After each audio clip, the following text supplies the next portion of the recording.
Stand by to launch FanStream Sports. 3, 2, 1. Let's start. Hello, sports fans. Welcome to FanStream Sports. Nothing but pure sports. This is the JP Show. JP, it is so good to hear you back on the air. Stand by. Now, here's JP. All right, welcome into a Hump Day edition of the JP Peterson Show. Hump Day! Hump Day!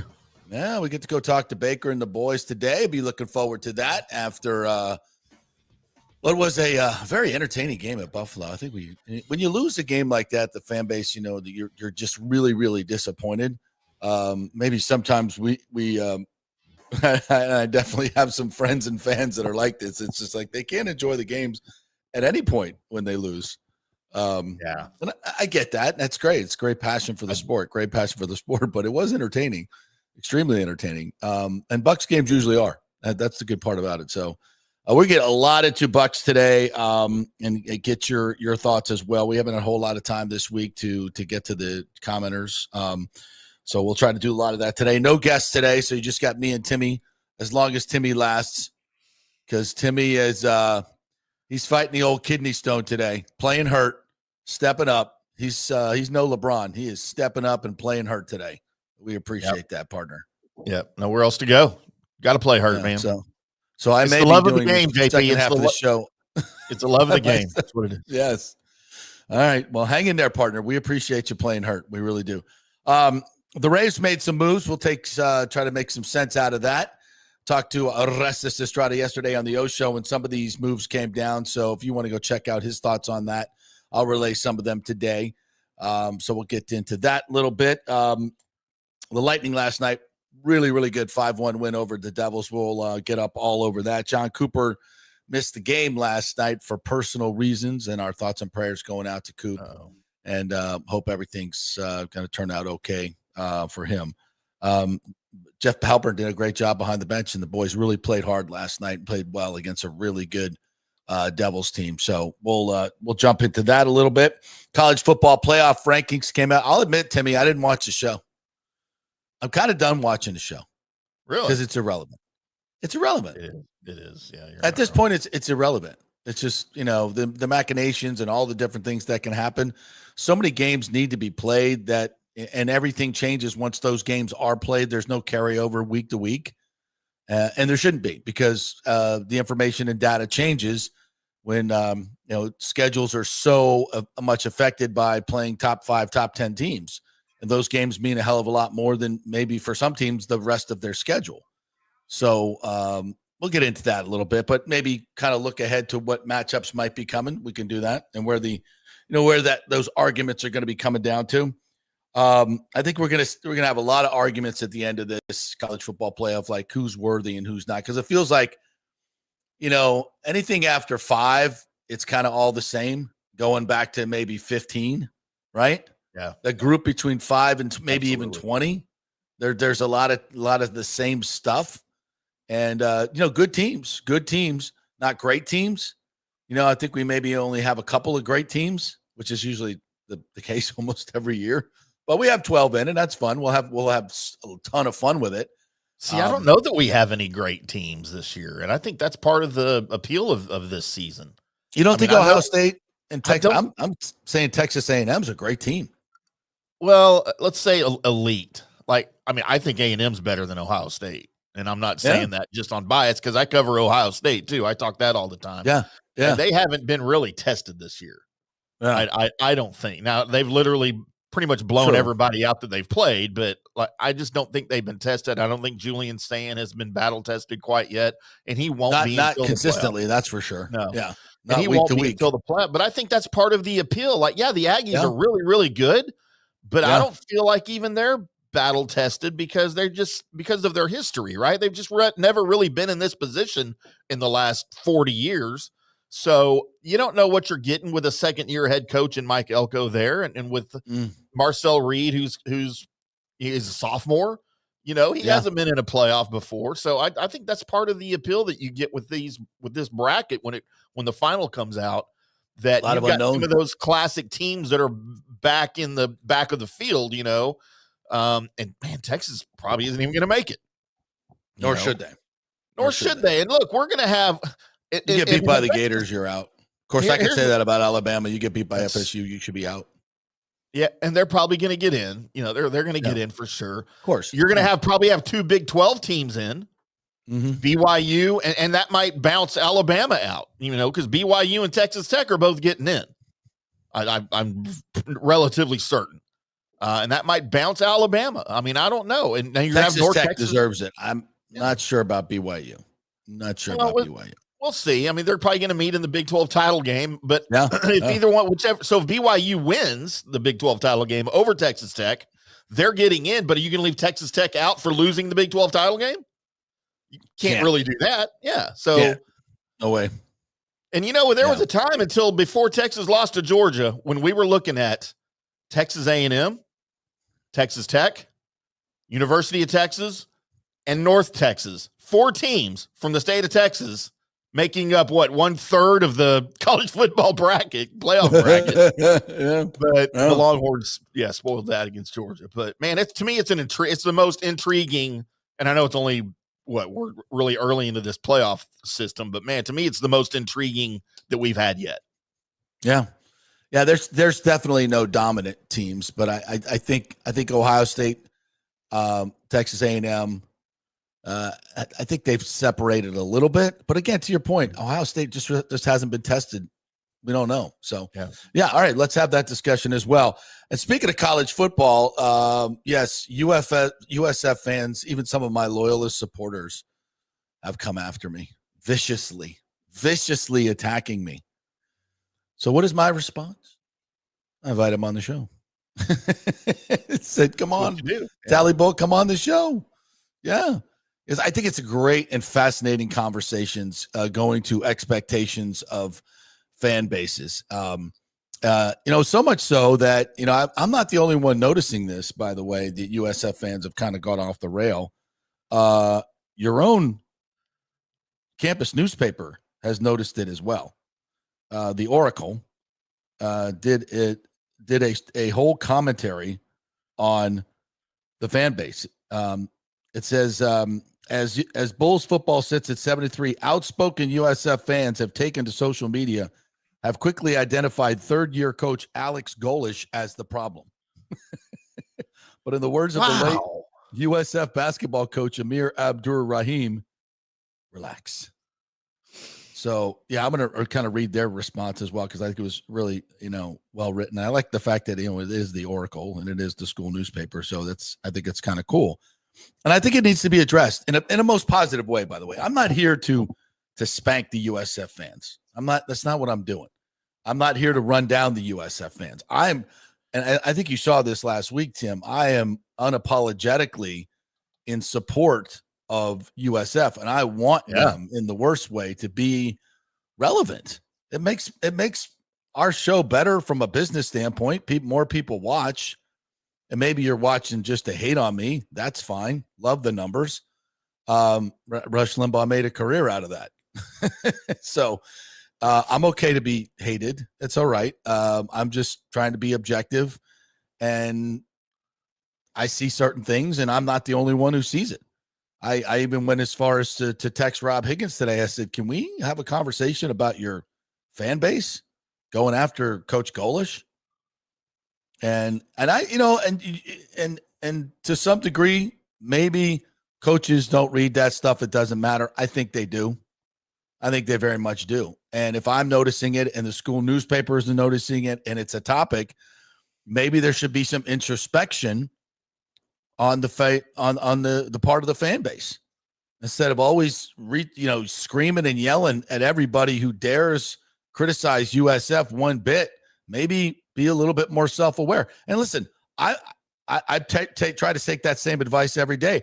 I listen to this excoriating rebuke of me that was put on Twitter, and I'm going to read the whole thing actually, and and respond. And I think it's a fascinating conversation, and I think there needs to be some growth here on everyone's part. So we can do that, right? Can we do that? Absolutely. And Timmy, I think you're awesome for a part of this discussion because you've covered college football for so long. Your team And first of all, can we all admit that we are all psycho about our college teams? We don't think clearly. We just don't. We're too emotionally and passionately involved. And I'll be the first to raise my hand on that and admit that and say, okay, yeah, I'll check myself. I'm open to criticism. Absolutely. Because when we're being passionate, and I totally commend the USF fan base for being passionate. That's great. We need to channel that passion, though, in the right direction, in my opinion. And you've seen your team A&M go through great, some nice moments, but it's been a lot of futility, right? It's been a lot of futility, and it's a long history. There have been bright spots and not so bright spots. But I think when it comes to fan bases, there needs to be some acceptance of who you are and where you are. Right. And that's not a slight. And I want to remind U.S. fans out there that – go ahead. I was going to say, kind of along those lines, we've talked about the USF fan base, people not showing up for games, not supporting their team locally. You've talked about that quite a bit, especially recently in a season where they need the support, they need the showing from the fans. They have not shown up at the stadium in droves like maybe they should have. And I know they're in different conferences and on different levels of the year right now, but I just wanted to point out, because I don't think I brought it up since yesterday when we were talking Aggies, South Carolina. The Aggies were down 30-3 at the half in an important game. 107,000 people, by the way, at the game. Not one person left at halftime. I don't know if you noticed that on TV. Whoever was watching it on TV, nobody left at halftime. And by the way, at Aggies games, nobody sits down. Everybody stands the entire game. It's a tradition. So love that. Not only were you standing up, you didn't leave.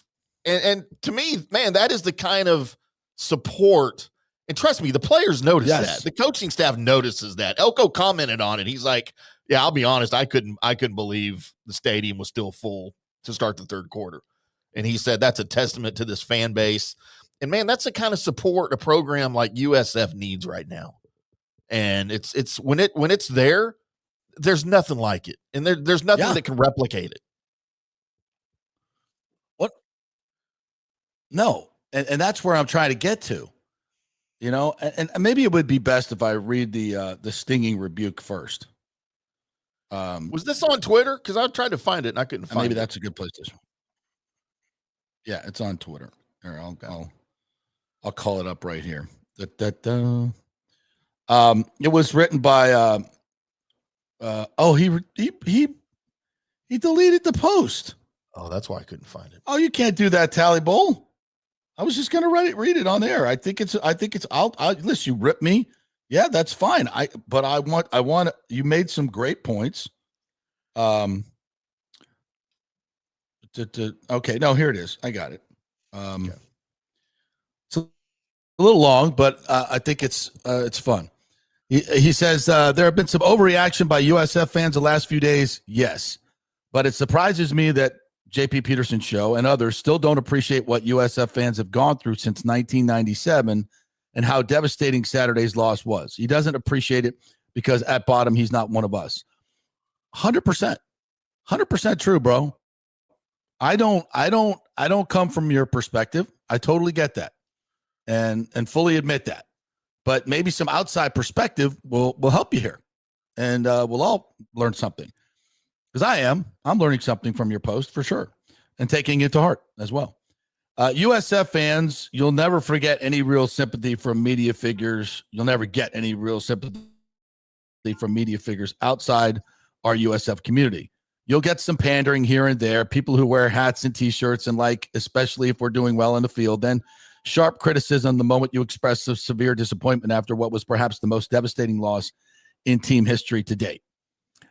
Let me just say this. I'm not pandering. I'm not.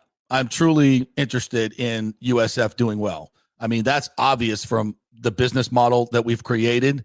We need USF fans to be part of this business model.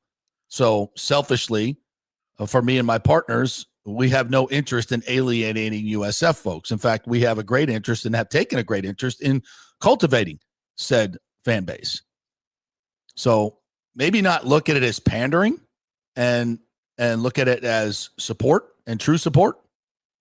There's a lot of people over there that I know, but not just know, that I love as human beings. Derek Brooks, Rob Higgins, Ken Erickson. The list is ridiculously long. Jose Fernandez, who just left. It's long, and I love a lot of people over there, and I don't want to leave anybody out because there's a ton. But so this is not pandering. But the fact that every time somebody says something bad about you guys, you all freak out. Listen, and I understand the media coverage in other outlets has not been great over the years. Don't blame me for that. We've really tried to support it. But I recognize that, no, I'm not as emotionally branded as you are. I get that. And by the way, 1997, you're a baby. You're a baby in this deal. And I'm not talking down to you. It's just a fact. And what you've done in 29 years is insanely good on the football field. Insanely good, historically relevant and wonderful. But it took Bobby Bowden 17 years to win his first national championship. 17 years. And through those 17 years, were there times where the fans were upset? Yep. But nobody wanted to fire Coach Bowden. And I know there wasn't, Twitter like we know it now and social media. I get that. But there was never, trust me, I was there for the whole damn thing. And there was never, nobody was hanging Bobby Bowden in effigy like they did in West Virginia. You know why? Because at that particular time, we remembered 0-11 and Darryl Mudra. We almost dropped the damn football team until Bobby Bowden, St. Bobby, came in to save it. And there was a time when everybody was like, not everybody, but the national narrative on Bobby was he can't win the big one. He was James Franklin. He was every bit James Franklin, if not more. But we didn't fire him. The fan base wasn't, going pitchforks and torches, because we saw something in the man that was bigger than football. And his employers, thankfully, saw that as well, that he was building something, that he was creating a culture. Something, by the way, Mike Norvell has not done in 6 years. Plenty of time. There are no signs of it. With Bobby, there were plenty of signs. If you're paying attention. So it's patience that's going to bring you the biggest rewards. And also, look at the history of college football. How many metropolitan universities, of which USF is one, where it's not the only game in town, how many of those have risen up from nothing, from trailers, to become consistent top 25 programs? None. Can you think of any, Timmy? No. I mean, maybe, Cincinnati spots every now and then. Miami's greatness came in a different era. And if you notice, they ain't won squat since 2001. Had an ACC championship. It's hard. I get it. But and this is why I'm saying you have to understand where you are in the hierarchy and accept it. You don't have to accept it and stay there, but just accept it as what your expectations are, as to what your expectations are. By any measure, Alex Golesh in 3 years has taken this program from one FCS win in 3 years, 4 total wins, to 7 wins, each of his 2 first ones, bowl wins. And I know there ain't a whole lot of quality wins in those first 2 years, but there's a Boise State win, a top 25 win, going to Florida and winning. And even his last couple of years going toe-to-toe with Florida and Alabama. If you don't see growth from your team and your coach, you're just not paying attention. And it's not just a little bit. It's tremendous growth. Tremendous growth. And the vitriol of which USF attacked his coach. And did he make some bonehead calls? Yes. It's a football game. That dude's making 10,000 decisions in a game. A few of them you're not going to get right. And he always preaches the process. He needs to preach this to the fan base as well. Don't do everything outcome related. Don't have all of your reactions out. Yes, it was a disappointing loss. I get that. But talk about he made a bad decision here. He made a bad decision here. But we don't need him anyway. I hope he goes somewhere else. Go to Arkansas. Go to Oklahoma State. By the way, USF basketball at Oklahoma State tonight. It's not quite Lane Kiffin coaching against Florida Gators, which, by the way, Dan Mullen's house just sold after being on his old house just sold after being on the market for 8 months for $3 million in Gainesville. Was that Who you? just bought that house? It wasn't me. It wasn't Tim. But it might be Lane Kiffin or someone from his family. I don't know. But it's understand that Golesh is building something here. And he needs the fan base to come along with him. And this is not, as a lot of people say, it's just 10 idiots and bots on Twitter. No, first of all, bots don't do that. This is not a political campaign.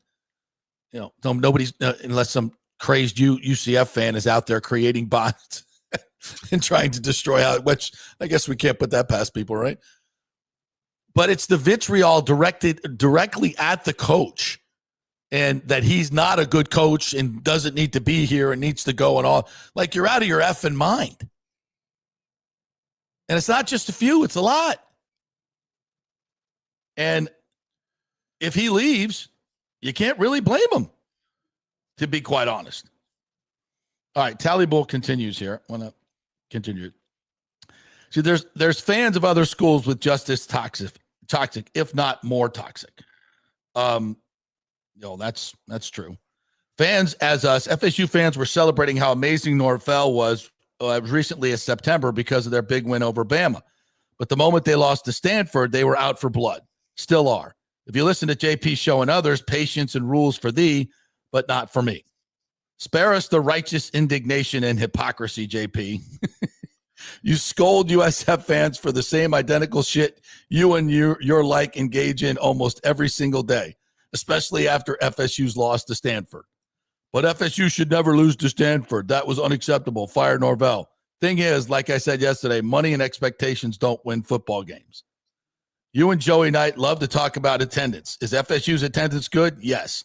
But I live in Tallahassee, and it's the only game in town in the fall. FSU always has a long history, tradition of winning, and a captive audience to draw from. Absolutely. He says USF is less than 30 years old, currently plays in an NFL stadium with a pirate ship, and sits in a market literally 10 times the size of Tallahassee, with 3 professional sports teams competing for entertainment dollars. Would I like to see USF attendance improve? Yes, but our nauseating focusing on it seems less about encouraging people to come out to games and more about having a convenient club to use on us when you deem it time to put us back in our place. Little insignificant program that was in your eyes. Okay, I get this. I understand this, and I agree with many of your points here. There's a lot of issues with attendance, but we're not asking for 80, 90,000 people. We're not asking for 110,000 people at Kyle Field. To fill that lower bowl is what, 35,000? Is that not an acceptable goal?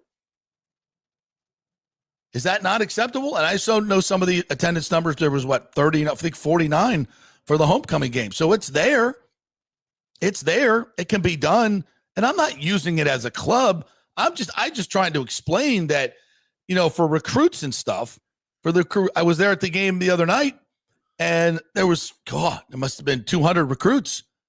And you just have to understand that I know it's UTSA, but it was a big game on a Thursday night. And I don't know how many were there, but the entire side, the visiting side with lower bowl was almost empty. The home side was nice, but that's just not going to get it when you're trying to recruit these players against, Florida, Florida State, Alabama, Georgia. At some point, the fan base has to stand up and be better. Is that not a fair assumption and ask? And listen, here is the point. You're not FSU. I hate to tell you this. FSU is not Alabama. We're not Georgia. We're not Ohio State. We once were. We're not anymore. I respect that. But should our expectations be higher than USF's? Hell yes. Hell yes. We've won 3 national championships. We spend twice as much on NIL than USF does, if not more. And roster. We have a longer tradition, almost, coming up on 80 years now. And we're still a baby in this college football thing. And yes, our expectations should be higher than USF's. Is that not true? And by the way, Mike Norvell's had 6 years. You've given Alex Golesh 3. I have every right to say Norvell should leave. And no, I wasn't doing cartwheels when they beat Alabama. Did I say, oh, yeah, we might be back? He did it again.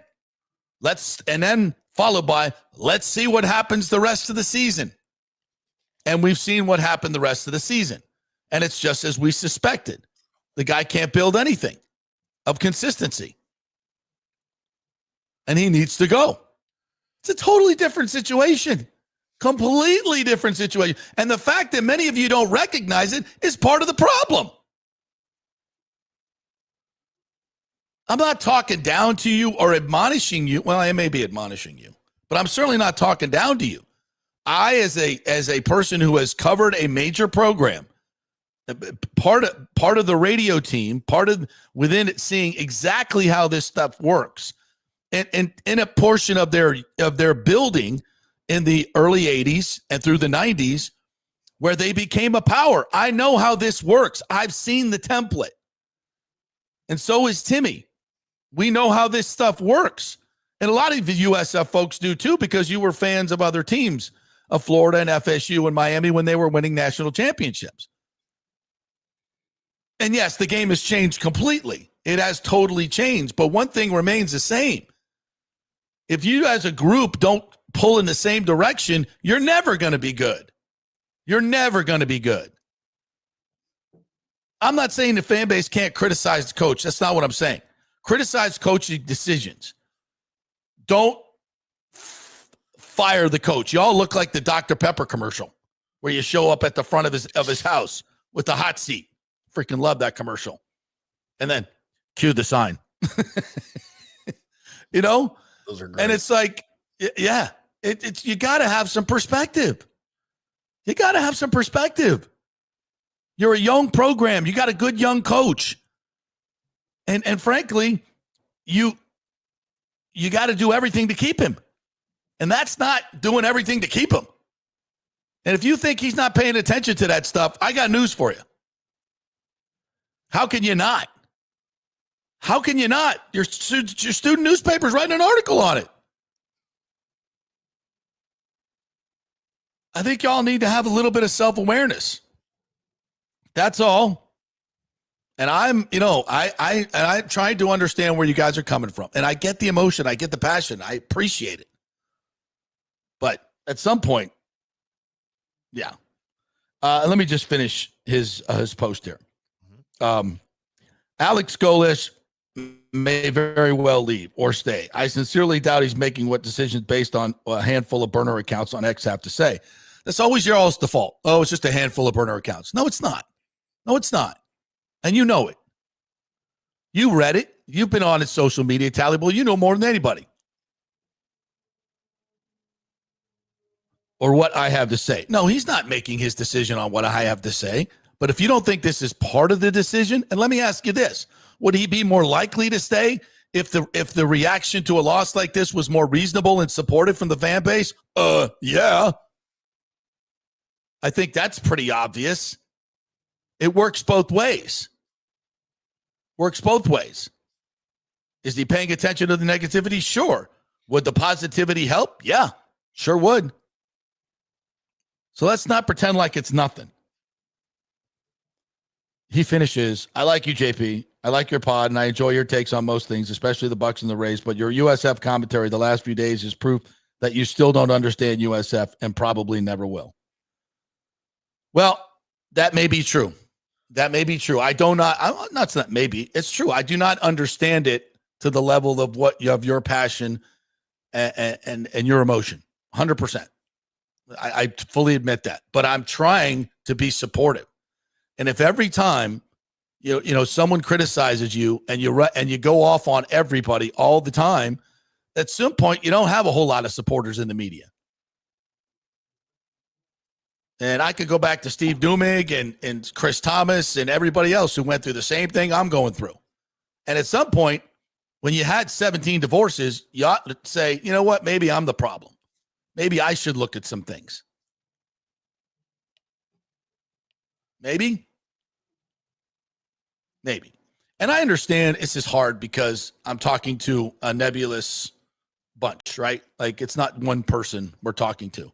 Right. But I can say, as a group represented not only in the Twitter sphere, but in your actions in terms of showing up at games and supporting the program. I'm not asking for 80,000 every night. I'm asking, can we fill it up for a big game on a Thursday night on ESPN? Can we do that? Can we show up for senior day?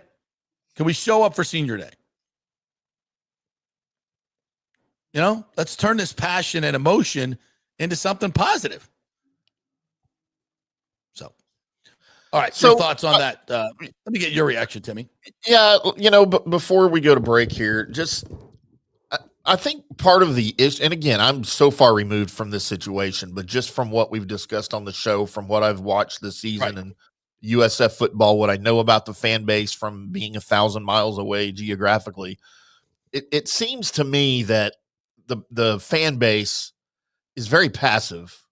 And when someone like yourself with a platform steps up and shows signs of aggression, not in a negative sense, but being an aggressive supporter, and I think you're a fan of the Bulls. Obviously, I don't think you're just a supporter. I think you're a fan of the Bulls. Yes. When someone shows up with a little bit of aggressive fandom, I don't know that the rest of the fan base knows how to react to that.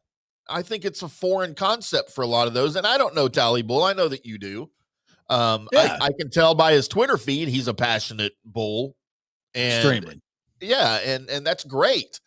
But it seems like now that you're maybe matching his aggression, but it's not what he wants to hear, this is his reaction. And I did find this on his Twitter feed, by the way, because it looks like he did at one point remove the tweet because he threw this up there earlier. I just deleted a long cathartic post putting JP Peterson on blast this morning. He has been very critical of USF fans the past few days, and I thought some of it was unfair, but overall he's friendly.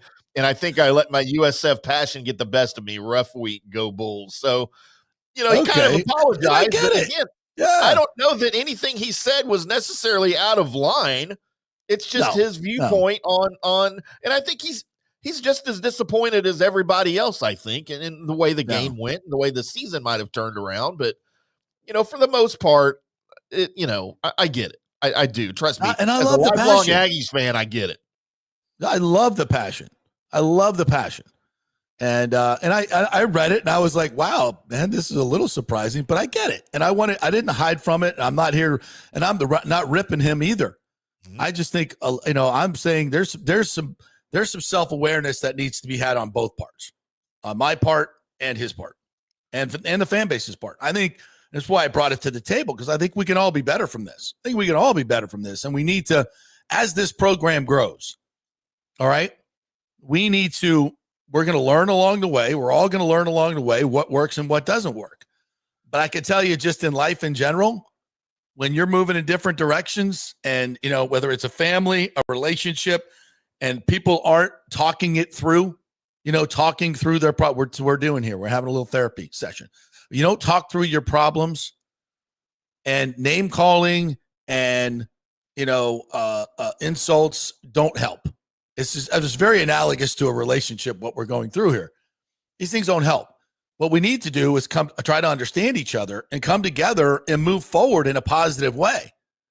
I'm sure that's what Rob Higgins would say. And that's what I'm trying to do here, is we all need to understand that as a fan base, and I'll say we, because I'm part of this fan base, whether you like it or not, Tally Bowl. I'm not to your level and never will be. I totally admit that. But I want to be part of the solution for damn sure.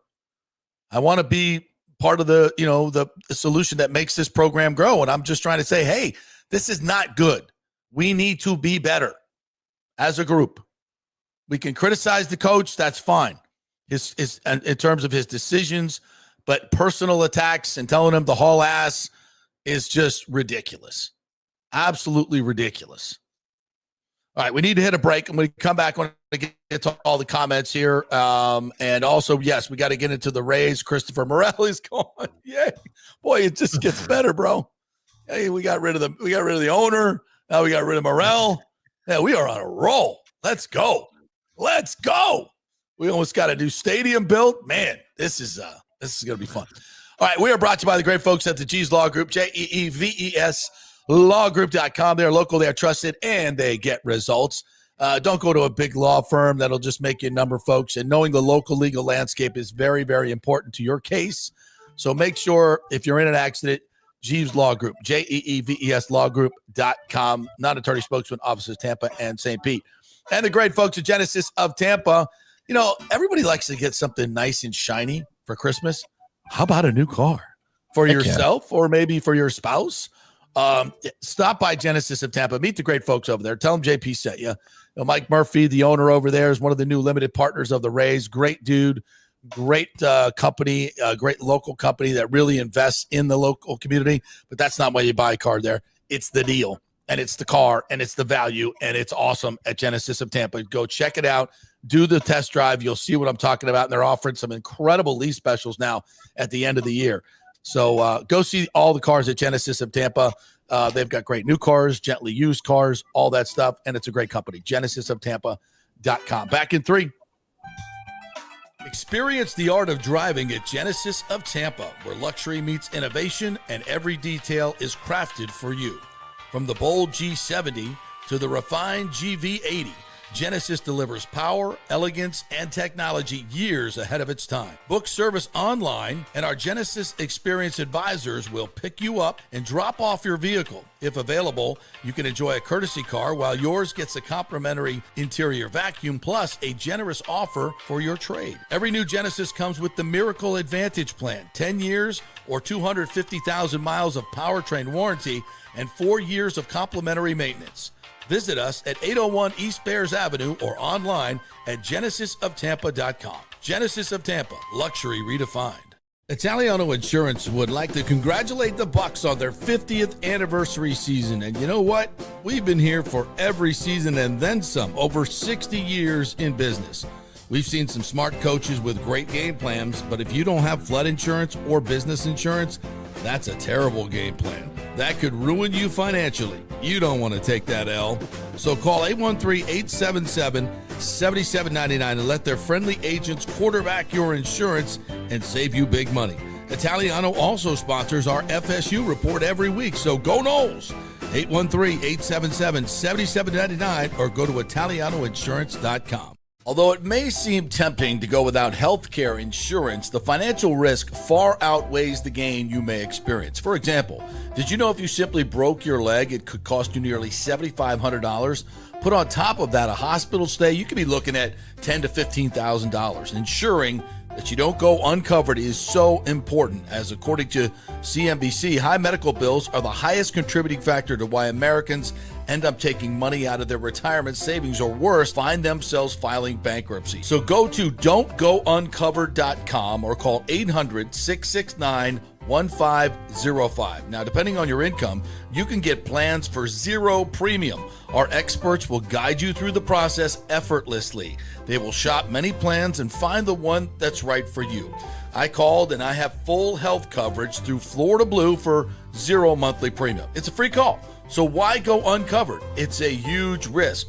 Go to don'tgouncovered.com or call 800-669-1505. That's 800-669-1505.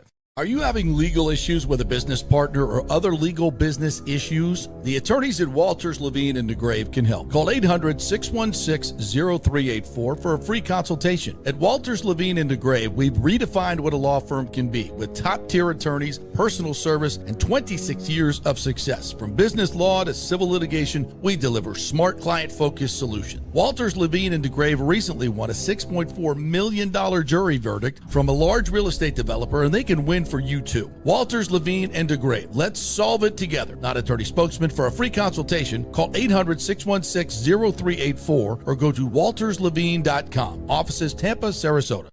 Let's go. Right now, back to the show on FanStream Sports. All right, welcome back to the JP Peterson Show, brought to you by the great folks at Italiano Insurance. This is a great time to do the Italiano Insurance checkup.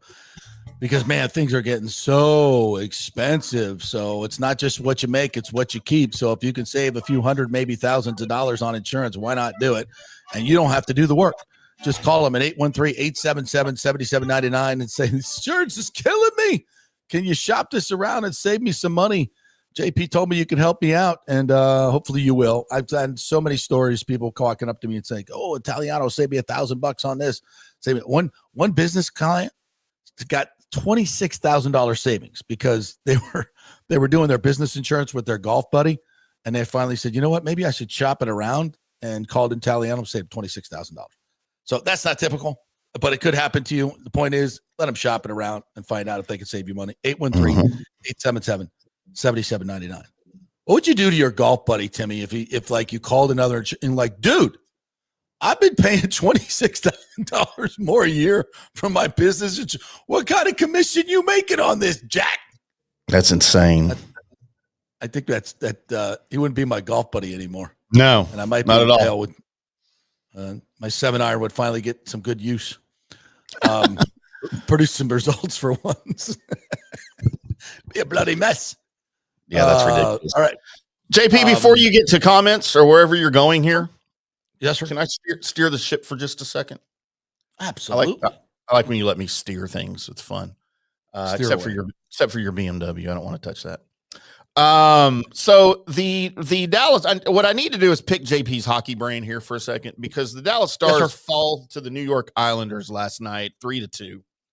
Mm-hmm. And we had a bit of hockey controversy, as we call it. So I need to pick JP's hockey brain because so the Stars are down 3-1 at home to the hated New York Islanders. Mm-hmm. Stars pull Ottinger with about 250. All right, down two goals. 159 left. Jason Robertson, who has 8 goals in his last 4 games, by the way, scores on a backhander, 6-on-5 with Ottinger on the bench. So it's 3-2.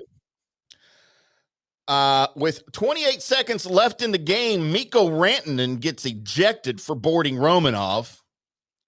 Romanov had to be helped off the ice. He kind of fell awkwardly after getting hit from behind by Rantanen. He kind of fell awkwardly. So you see guys do, they lose their balance. Yeah, face first into the boards. It was pretty ugly. And I know that wasn't the intent by Rantanen, obviously, but I think the ejection was warranted. I mean, I'm not going to fight for my guy on this one. All right. So 28 seconds. You lose your man advantage. So you're back to 5-on-5. Ottinger is still on the bench, and you're playing 5-on-5. Yeah. As the clock is ticking away, we get this. Players, a lot of personnel going absolutely ballistic. Wyatt Johnston. And a lot to goal with .1. Adjudicate. Oh my Lord! The situation room JP, level. That goal was disallowed because of goalie interference. Okay, well, the problem is I can't see. Well, okay, so roll it again. Hang so on, was he pushed into the goalie, or was he? That's what I want. That was the ruling, and that's what I want your opinion on. We might need a longer version of this. Okay, let me go full screen here for you. as we replay it here. Coaches, players, a lot of personnel going absolutely ballistic. He's pushed into the goal. And a lot to adjudicate at the situation room level. So Jason Robertson is clearly getting checked into the goalie. Yes. My call would be he's pushed into the goalie and the goal should stand. That would be my call. Yeah, that is not what they called on the ice and in the arena. They just called it goalie interference. The goal was disallowed. Stars lose 3-2. Now that would have tied it, obviously, with an opportunity and given him a point. Snaps their 5-game winning streak. They're on a tear. And yeah, it's so a lot of controversy here in Dallas. That's what's being discussed on sports radio, rightfully. Yeah, that seems like it's twofold though. If he's not pushed into the goaltender, does the guy make the save in time for the game to be? Yes, no question about it. But he was pushed into the goaltender. Yeah, and that's a tough one. That's a tough one. It is. Because I think the save is made. I think what happens is if any contact with the goalie at all, if he could have made the save, I think they try to err on that side. Otherwise, it's kind of a cheap goal, right? Which I think is good. I think in general for the game, I think that's good. I don't want to get down to the technicalities, but that seems pretty obvious to me that he was knocked into the goalie. That's what I thought too. So it's not the most egregious call in the world. Yeah. Yeah. And I may need to see a little bit longer, to see what happened with those two guys before they got into the crease, Yeah. Yeah. But, and to your point, but by the way, last night, great performance by the Lightning. We'll do a quick Lightning take here. Hat trick by Jake Gensel. Nice to see. Kucherov gets a goal. A lot of good stuff because a lot of stuff that they haven't been doing, they did last night. And that's good to see. First of all, getting the big guns going. Kucherov, Gensel, Point still is an MIA. Whew, Lordy. Don't know what's going on there. Right. But Gensel with the hat trick, and they had 2 power play goals. They were 0 for 10, 0 for their last 10 after screwing up the first power play.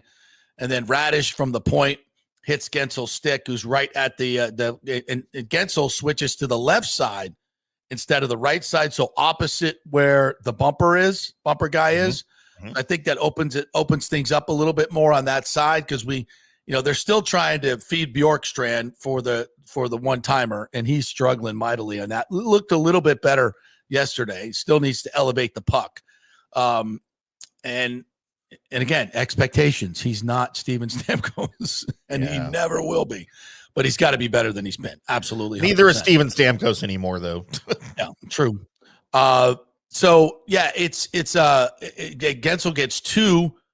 He's had 3 tip-in goals now, I think, in the last little bit, which is really good. So the power play was good last night. The penalty kill was fantastic again, 4 for 4.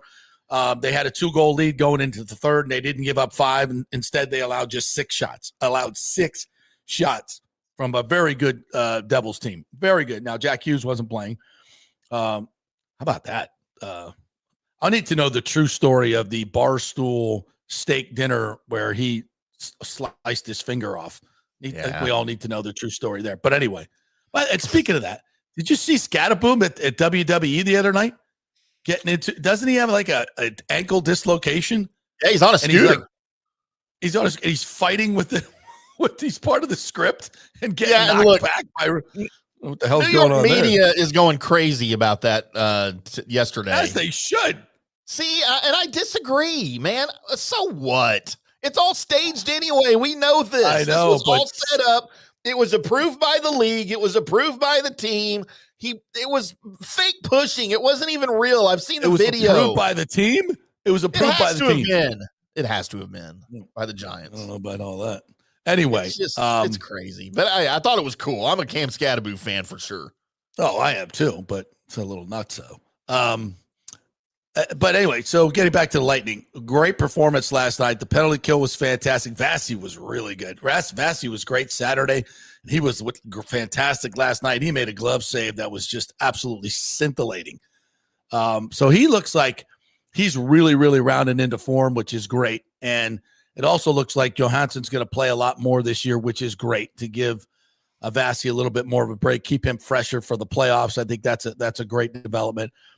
Cooper was not there last night for personal reasons, but they played really, really well, and they locked it down in the third.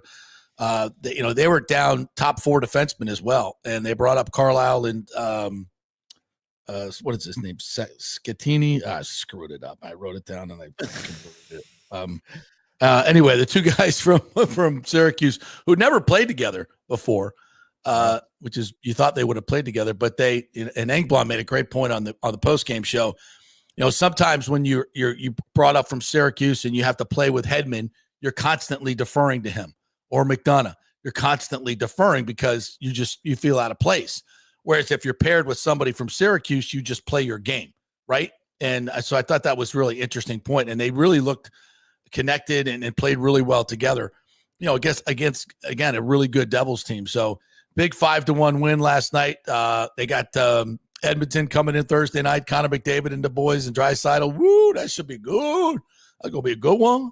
So I saw JP. It looked like in John Cooper's absence that dude from the Office TV show was the coach, Jim Halpert. Oh, Halpert? Oh, wasn't Jim Halpert? No, not that guy. Okay, I thought that was weird. Yeah. So interesting time for the Lightning and. Dan Highnote, one of their new assistants, kind of ran the practice I heard on Monday, and it was a tough practice. And he talked about, pushing these guys to be better than they can be in terms of their conditioning. And, Brian Bradley talked about that too. He said that's what he thought the slow start was about, that the guys just weren't ready for the preseason. The preseason didn't prepare them or whatever. But just he said that they were out of shape. And it seems like since they've rounded into shape, they've played a lot better. Now they've made some tactical changes in who's playing. I think Destu has been a really good addition. They've made some nice additions. So Dominic James as well. So I think they're playing a hell of a lot better. That's 9 of 12 now that they've won, and big game coming up on Thursday night. All right, to the comments, and if you can help me here, Timmy, just grab the USF comments so we can just be done with that topic today, and we'll move on to the Bucs and the Rays because a lot of people want to talk about that as well. Try just to keep it on point.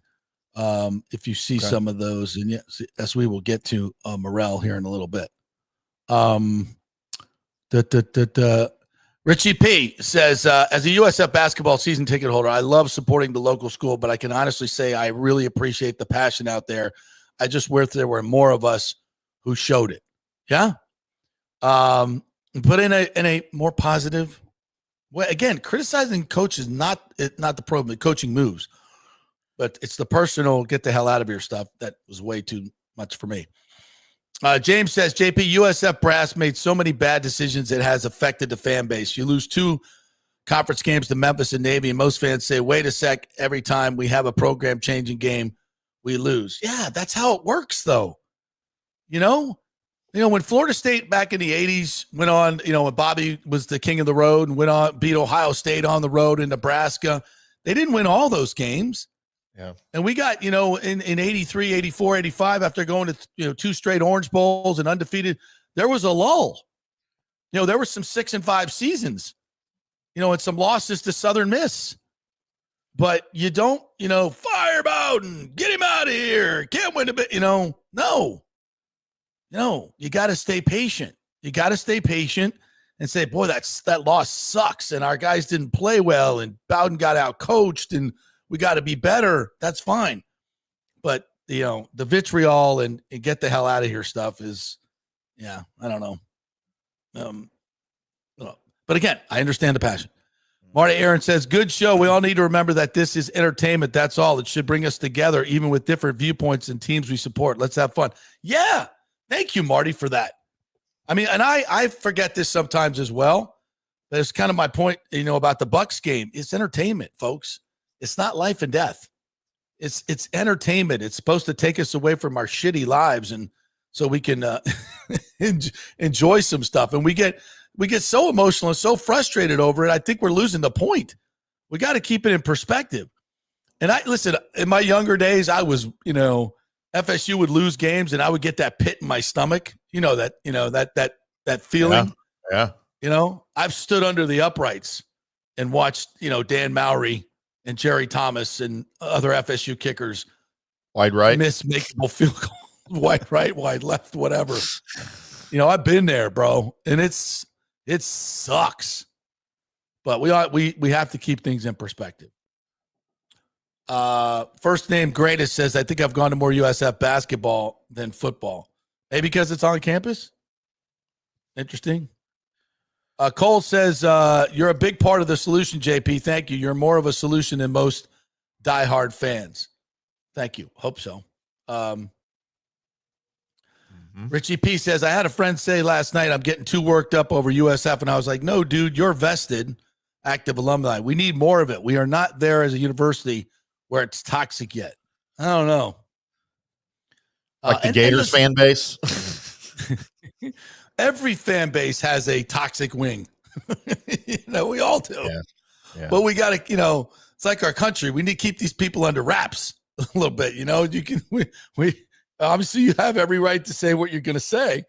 But if you're truly interested in your university or your fandom helping your team get better, it has to be, controlled in some way. Any other USF stuff? Oh, this is interesting. Richie P says, USF basketball games was the place back in the day. I remember going once and walking in with Derek Jeter. My girlfriend at the time was like, that's Jeter. And I was like, you better shoot your shot. Man, you just let her go, didn't you? How'd that work out? I don't think I would be telling my girl or my wife, yeah, go shoot your shot with Jeter. Yeah, I'm not going to go into that. Thomas Casper says USF alumni support attendance is extremely weak because of the woke agenda and complaining. TJ Reeves used to do many events. I'm not sure what that has to do with it. The woke agenda and complaining. I don't know. Like the fan base is woke. I don't know. I don't think that's part of the issue here. I could be wrong. Mike H says USF has one, if not the fastest paced offense in college football. I would stick with the current coaching and push the next 2-3 years. Yeah, I mean, if you can, it's not going to be your decision. I mean, there are credible reports out there that Golesh, first of all, I would not leave USF for Oklahoma State. Timmy, you want to weigh in on that? I wish I could. Oklahoma State is so far off of my radar right now, though. Is it? Okay. I know you're closer to that than I am. I don't know anything about that. At one point they had the T. Boone Pickens money coming through, right? I mean, they still kind of do, but they're nowhere near the budget that Oklahoma has, that the Texas teams here have, other than the T. Boone's Pickens. He paid for the stadium. The stadium's named after him there in Stillwater, but yeah, they don't have the funding that a lot of the schools that they have to compete with have. Interesting. So Thomas Casper says, I have a green jacket. People are sick of dealing with ultra political correctness of USF. Is that really a thing? I don't know. We'll put it out there though. Thank you, Thomas. I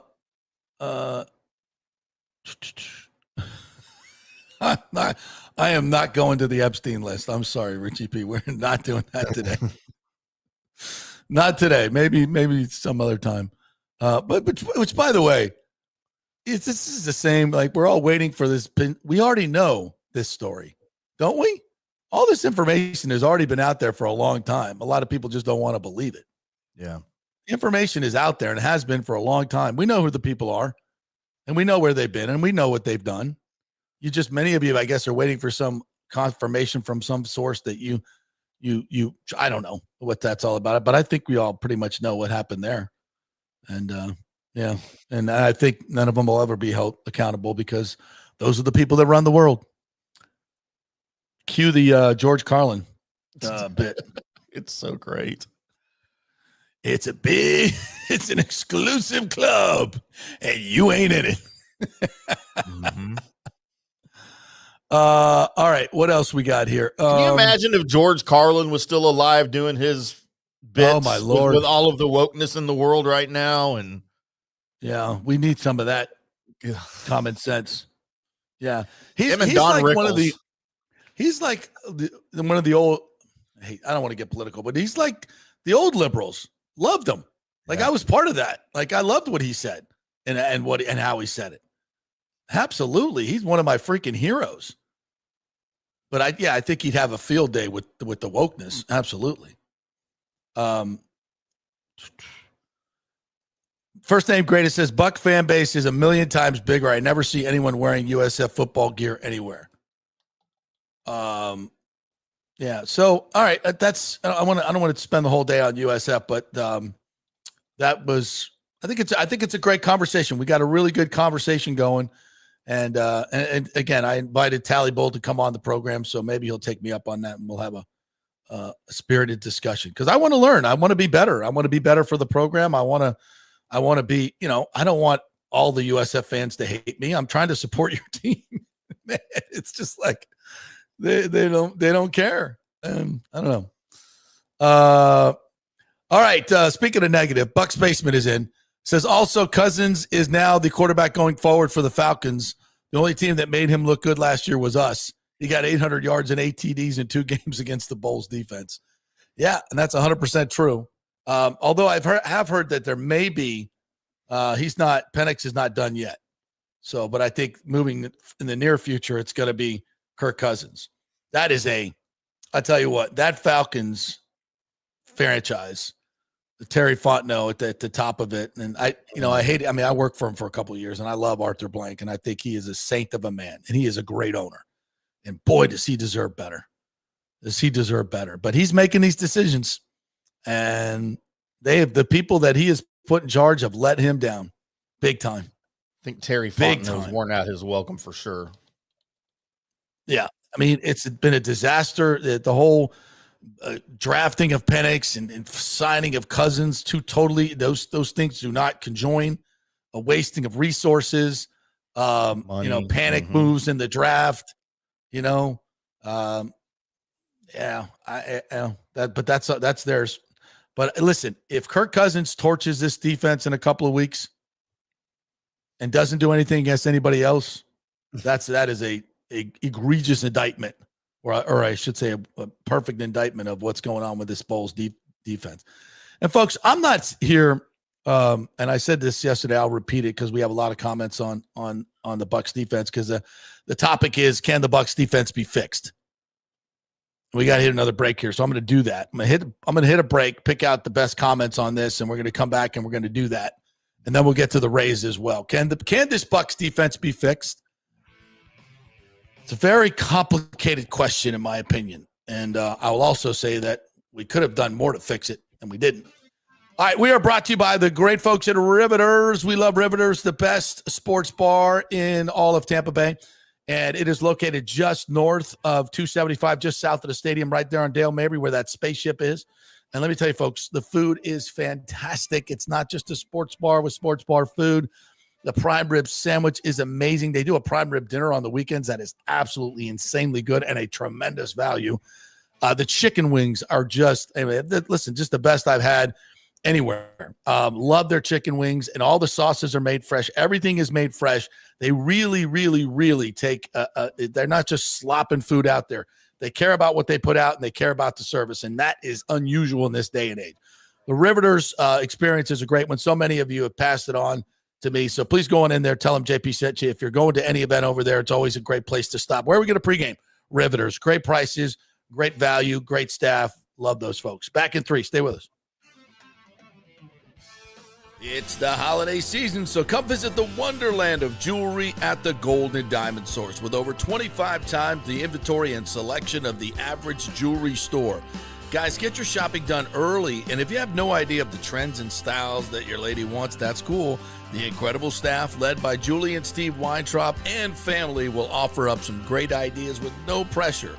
They offer everything for the first-time jewelry buyer to the most exquisite selection of museum-quality pieces. Enjoy a comfortable, relaxed atmosphere and experienced staff, geologists, jewelers, and designers for all your jewelry needs. From the luxurious jewelry boxes to their VIP customer care, there's many reasons to make sure it's a Gold and Diamond Source diamond. Keep it local this holiday season. Shop online anytime at goldendiamond.com or just come by their showroom at 3800 Overton Road and always online at goldendiamond.com. JP here for the Jeeves Law Group and my man Scott Jeeves. If you're going to hire an attorney, do you want some guy looking for a quick settlement and a quick buck, or do you want an attorney with some chops?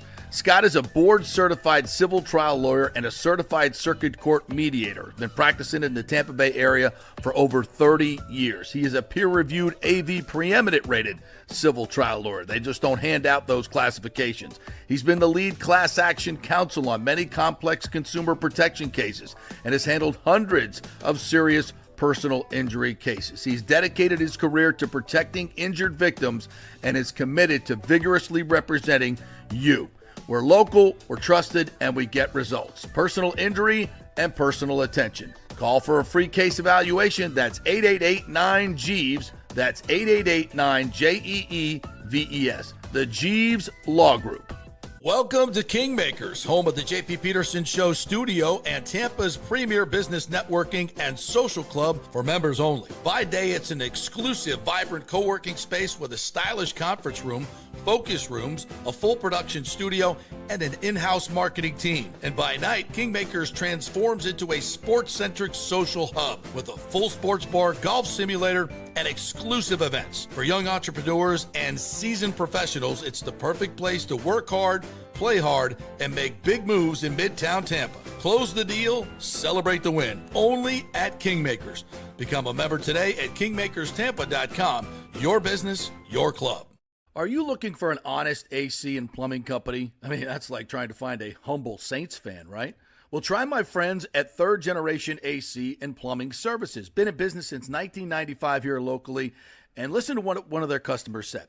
Quote, the gentleman providing the service was exceptional, on time, knowledgeable, professional, and experienced. He was efficient, cleaned up behind himself, and did the work expeditiously. He not only repaired a sink, he repaired our toilet that was constantly running. We have used this company several times. They are awesome.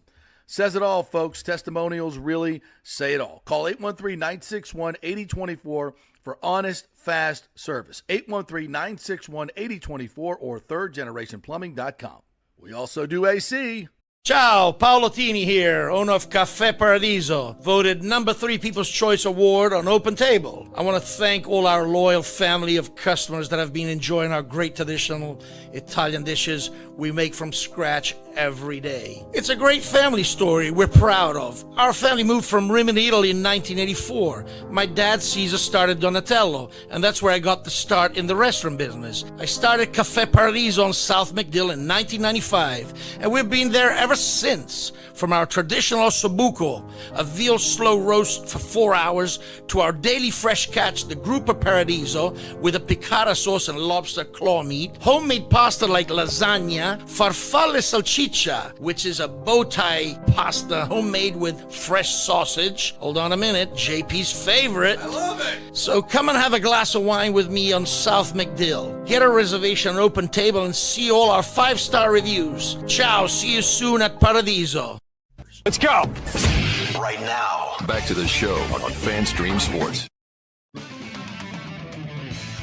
All right, welcome back to the JP Peterson Show, brought to you by the great folks at Kingmakers Tampa. This is the great place that we're coming to you from right here. It is a work and play club in Midtown Tampa. So if you're looking for a place, if you're an entrepreneur, you need some office space. We have private offices here, shared office space, and we have a nice conference room that you can have as well. And this production studio is part of the deal. We also have a golf simulator and a sports bar here and all kinds of cool stuff. So check it out at kingmakerstampa.com.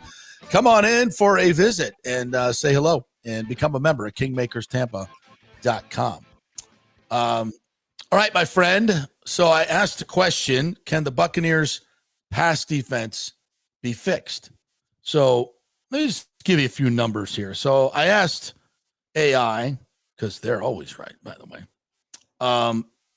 to give me the rankings for the Buccaneers pass defense since 2019, since Todd Bowles took over. In 2019, they were ranked 10th in the NFL, giving up 203 yards per game. In 2020, they were ranked 29th. Interesting. In 2021, they allowed 4,347 yards over the season. This placed them outside the top 20 in the lower third of the league. 2022 ranked 10th in total defense, but specific passing yards ranking was likely in the 20s, as noted by reports on the defense's trend under Todd Bowles. 2023 allowed over 4,100 yards, are ranked around 29th in the NFL. 2024, 29th in the NFL. You sensing a trend here? A little bit. Yeah. And what is the pass defense ranked this year? Did not get that from my AI. So, but I'm going to guess your AI failed you. Good. What do you have? I'm looking. I don't know. As well. Yeah, me too. I'm going to say probably in the lower 20s. Yeah, I would guess. Yep. I'm not getting into. This says they've given up 2,612 yards, and that ranks in the top 10. Is that right? Can that be right? Let me double check that. Sometimes these are flipped. Yeah, this is flipped. Okay, my bad. So yeah, that's in the bottom part. So yeah, the trend is and always has been from the Todd Bowles defense, despite a lot of the narrative being that Todd runs a very complicated blitz-heavy scheme, which he does. The idea, but the question is it effective? Is it effective? Now, I understand the first-round pick this last year was a wide receiver, and a lot of us thought that they should go edge, but it's hard to argue with the selection of Emeka Egbuka. He's a superstar, and you should always draft the best player available, always, and they did that. And we said that selection would be debated all season, especially if they struggled on defense. And now here we are. Well, I still don't think it's debatable. No, I'm just saying we would be talking about it, because if you hadn't drafted him, where would the wide receiver core be right now? I mean, can you imagine? I think you would have probably 2 or 3 more losses. Yeah, because he's the only real threat you have and Tez is getting better, but Tez is not a very disciplined route runner. He can make plays. Shep has done really, really well, but he's limited. He's limited. So they don't have a lot of weapons there. If they didn't have a Egbuka, they'd really be shit out of luck. Yeah, so listen, it was a great draft pick, but just then the second round pick was Ben Morrison. He's struggling. He's killing you. As a matter of fact, he's struggling big time. Jacob Parrish, the third round pick, has been fantastic and probably should get more reps than he's getting. David Walker was your 4th round pick, and he had an ACL early on. Now, again, if you're counting on a 4th round pick to change your edge pass rush, that's not a great strategy, in my opinion. You're not going to find great pass rushers in the mid rounds. It's just, you might get lucky, but it's a rarity. So, and then you went and spent your biggest free agent check on Hassan Reddick at $14 million, which is not what I would call a premier pass rusher, but I thought it was great value for what you were getting. And I think, honestly, since Reddick's been hurt, this defense has really taken a step back. So all the Reddick haters might want to recount that and say we were better when he was on the field, and yes, you were. And I don't think that's arguable. So have they put the resources into it? I think they have. You've got, Cansey was a number 1 pick. Obviously, Vita Vea was a number 1 pick. You've used a lot of picks on corners and safeties. We put a lot of draft stock into this defense. So it's not been for a lack of resources, but what do you have? And are the talents and the pieces on this team better than what we're getting? I think they are. I don't think this defense has been, last week, that was embarrassing. There have been embarrassing moments for this defense this year. And the most embarrassing may be coming up on Sunday, quite frankly. And there needs to be a real conversation about the scheme and whether we have the right defensive coordinator. And people ask me all the time, would this defensive coordinator still be here if he wasn't the head coach? And I say no. Pass defense is pretty damn important in this league. Throwing the football is important. And it's not just, and I thought it got better earlier this year, but the last few games is not. And it just seems like when I watch other teams, I don't see players and receivers this open as I do with the Buccaneers, especially last year. Last year was just an abomination. Abomination. And a lot of these guys have been in this system a while. Jamel Dean, been here a long time. Winfield, been here a long time. Hell, even Zion's in his fourth year here now? I mean, these guys, this is not a lack of knowing the system. And they certainly shouldn't be wandering and be confused, although the guy that was wandering is a rookie. In Morrison, who's the all-you-can-eat cafeteria. Can it be fixed? Yeah, with the schedule coming up. Yeah, but when you play Josh Allen, when you play Matthew Stafford, it doesn't look good. It doesn't look good. So, yeah, I mean, if we're having an honest conversation about Todd Bowles running this defense, it's not good, and it's not good enough, and it's certainly not Super Bowl worthy. Now, they're getting some more turnovers and making some splash plays, which I like, and I'll give up yards for splash plays any day of the week. Any day of the week. But not enough pressure on Josh Allen. They get 44 points. And it's not just the number of points, it's how they were scored. When you needed a stop, when you really, really needed a stop, not only did you not stop them, you were just giving 20 yards away every single play. Those last two drives against Buffalo are the epitome of embarrassing. And that's, we're not even talking about the 4 50-yard plays you gave up the week before against the Patriots. That's just insanely bad. And you say, okay, well, we'll correct this the next week. You see that all the time in the NFL. Uh-oh. The immortal Shavers, Tyrone Shaver, whatever the hell his name is, Ernie Shavers is in the back of your end zone wide open.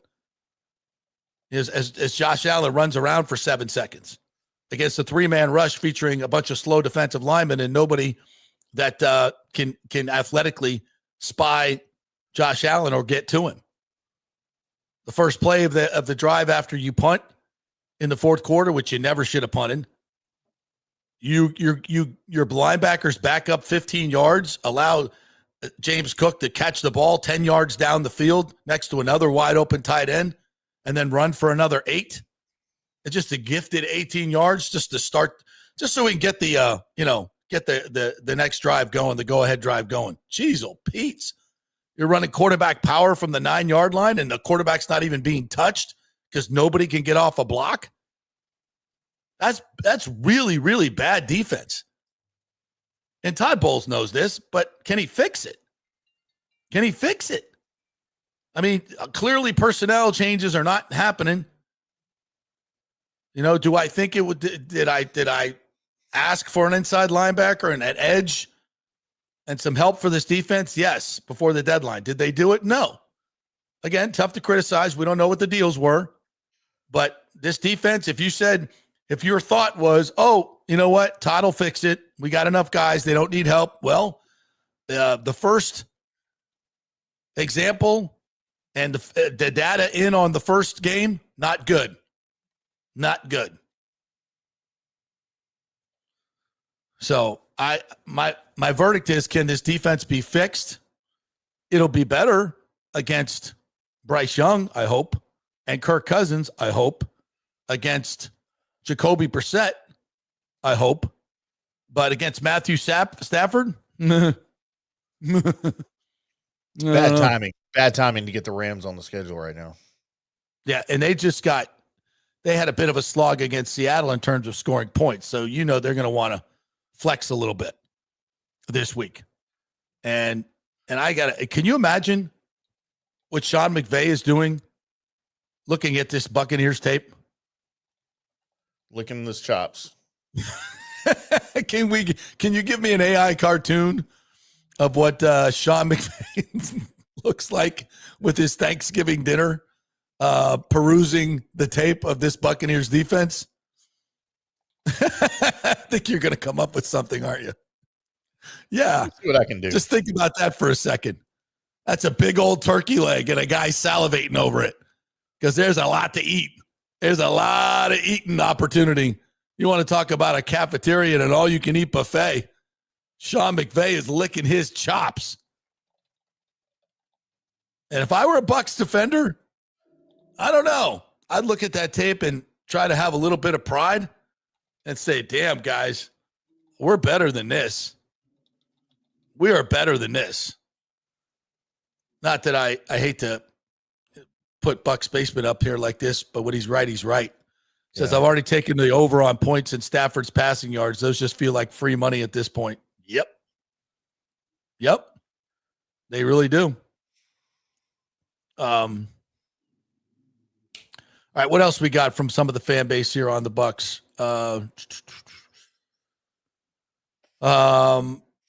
James says, and you're not centered, James. Listen to John Ledyard last night. Great podcast, by the way. And if the Bucs blitz Stafford, he is the best quarterback versus the blitz. So the Bucs must get pressure from 4 rushers if they expect to have a chance. Oh, Lord. And this is why it's going to be a huge game, because if you blitz Stafford, yeah, he'll get you. He'll get you. And if you try to rush 4, he'll get you. Now, he's not as mobile as Josh Allen. So that's the beautiful part of it. So hopefully he won't be able to extend plays for 6 and 7 seconds. And while we ask our defensive backs to plaster for that long, and you can't. And by this just in, the Rams receivers are a little bit better than the Bills receivers. Just a little bit. Puka, Devontae, yeah. Yeah, as far as the ones that are healthy right now, yeah, for sure. Yeah. Mike H says, but I don't trust the head coach of the Falcons, Raheem. I remember when he was our defensive backs coach in the 2012. Yeah, absolutely. Nobody does. Give me some other Bucs takes here if you can in the comments, my friend, if you see any. Here's one from Mike H. Says, Sean McVay, who tutored under Jay Gruden in Washington, was a boy wonder and won the Super Bowl. Well, now he's all grown up. Don't underestimate his talent and the wrath he will bring. Oh, I don't. More right runner adds this. The Rams have a sneaky good defense too. Good up front. Yeah, they are. Jared Verse. Yeah. The FSU boys up front back when we had good talent. Yeah, they are good. Richie makes a good point here. Sorry. Go ahead.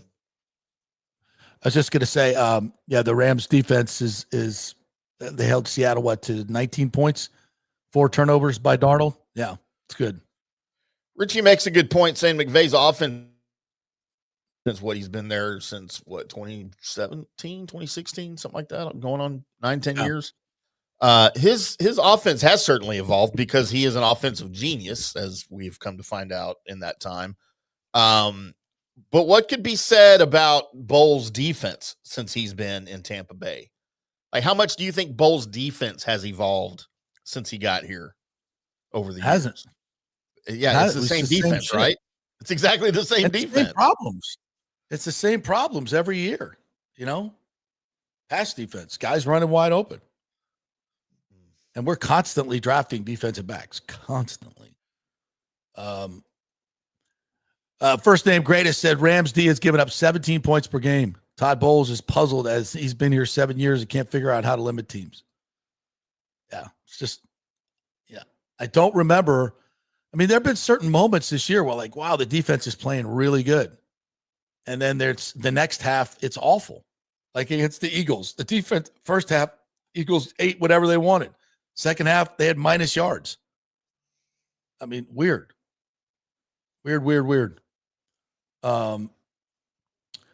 First name greatest said, Bowden did it at an all-girls school as well. Hey. There were a lot of girls there when I was there. Not all. There were some really smart guys that went there in the early 80s. Woo! Yeah. Should I go to Duke or should I go to I'm going to go to FSU. That sounds like a much better idea. Duke is too hard. Golly. I'm going to take the easy route. First name greatest says schools like Miami, USF, FSUs, and schools with small fan bases should be happy to be relevant. FSU does not have a small fan base, my friend. By the way, did you see the crowd? I won't say crowd. The Miami NC State game. Did you watch any of that? Did you see the crowd shots? Yeah. That's a conference game. That's a conference game, and you're still in a college football playoff hunt. it was what, 20,000, maybe 30,000, maybe. Yeah. Like it looked bad. It looked really bad, and they were trying not to show it either. But it looks, and that's what happens in Miami. If it's not Notre Dame, FSU, or Florida, or a huge matchup, they don't get the support. But they win football games, that's for sure. They got a ton of money in that roster. What else we got? We want to get to here, trying to give everybody a shot. Richie P says, I appreciate Golesh, and if he leaves tomorrow, I'm fine with it. If he stays, even better, because he'll only keep improving. Yeah. I'd be a little scared if he left, because, I'm not saying Rob Higgins and Derek Brooks won't find a good coach, but it's hard. It's really hard. And this guy's proven to be pretty damn good. I'm not saying he's the greatest thing since sliced bread. He ain't Nick Saban yet, but he's doing a hell of a job. And I like a lot of the culture building that he's done. You can see it in the program. And the way he reacts to guys that do knucklehead stuff, the way he runs his program, you just seen it. James says, watching Lane Kiffin on McAfee was crazy. If I am an Ole Miss fan, I would be so pissed. Ole Miss is in SEC, and if they want to keep Lane, they can. I don't know. He kind of feels like he's gone. And that somebody came up to me last night at the Lightning game, was like, hey, did you see this? And it's the real estate app. One of the real estate apps, and it's just like, this is Dan Mullen's house in Gainesville, $3 million. It's been on the market for 8 months, and it just sold yesterday. Now, does that definitely mean Lane Kiffin bought the house? Well, I'll say this: there's probably not many $3 million houses in Gainesville, and the timing is curious. Well, did you see these reports that Kiffin's family toured the Baton Rouge campus at LSU and also toured the Gainesville campus of Florida over the weekend? Mm-hmm. Yes, I did. Now, those are just reports, but I mean, and you know what's funny is every time there's a Cowboys coach opening, which has been pretty frequently lately, it seems, the reports come out of the woodwork from on social media. Hey, I saw George Seifert at DFW Airport. Why would he be in Dallas? What's he doing? Or, Bill Walsh just bought a house in Dallas over by Jerry Jones's house. What does that mean? So all that crap comes out of the woodwork, and you don't know what to believe and what to not believe, but it's fun to talk about. Yes, and I absolutely. will say this. I have been very, very convinced Lane Kiffin's not going anywhere. As I've said, really, on this show, still think that? And I'm starting to come off of that just a little bit, I think, man. Yeah. Just because of him. And it's because of him, not because of things I'm hearing elsewhere, but it's because of him, the way he's acting, the things he's saying. He has not one time committed to the program to be there next year. He hasn't said, hey, all this fun's really flat. This talk's really flattering. I'm having fun with it, but man, we got a job to do here. I'm not done in Oxford, and it's time to move on and let's focus on the task at hand. He hasn't said anything like that. No coach talk at all about stuff like that. So that tells me that there's at least a seed in his mind somewhere that the pasture might be greener, either in Baton Rouge or in Gainesville or somewhere, which is still shocking to me. It's still shocking to me. Yeah, the fact that everybody else, all these other coaches on the market have kind of been wrapped up and their extensions have been announced, and his has not. And all of his answers, he has not said, I'm not leaving, not once. So, and listen, if he does leave, that's fine. He's earned it. He's earned it. And if that's his decision, fine. And everybody will say, well, he didn't handle it well. How are you supposed to handle these situations? There's no right way. It's just with the timing and everything goes on in college football. It's impossible to, do it. I don't know what the right way is. You're either cheating your next employer or cheating the one you're working with. There is no good way. There's just no good way to do it, frankly. So, but it's fascinating. It is fascinating. And here's the thing. What's Florida going to do?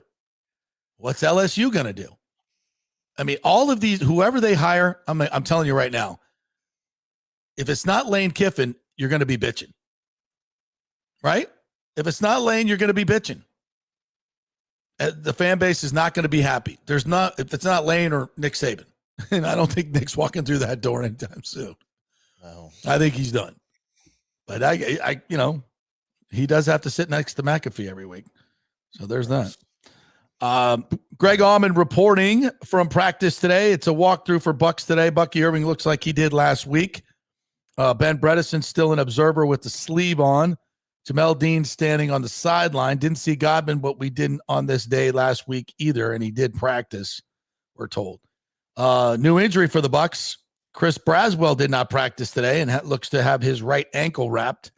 Bucs have been without Reddick and Watts at outside linebacker, though Watts seems fine today. Let's see. He also said didn't see Chase McLaughlin at practice with Riley Dixon handling kickoffs and kicks. Okay.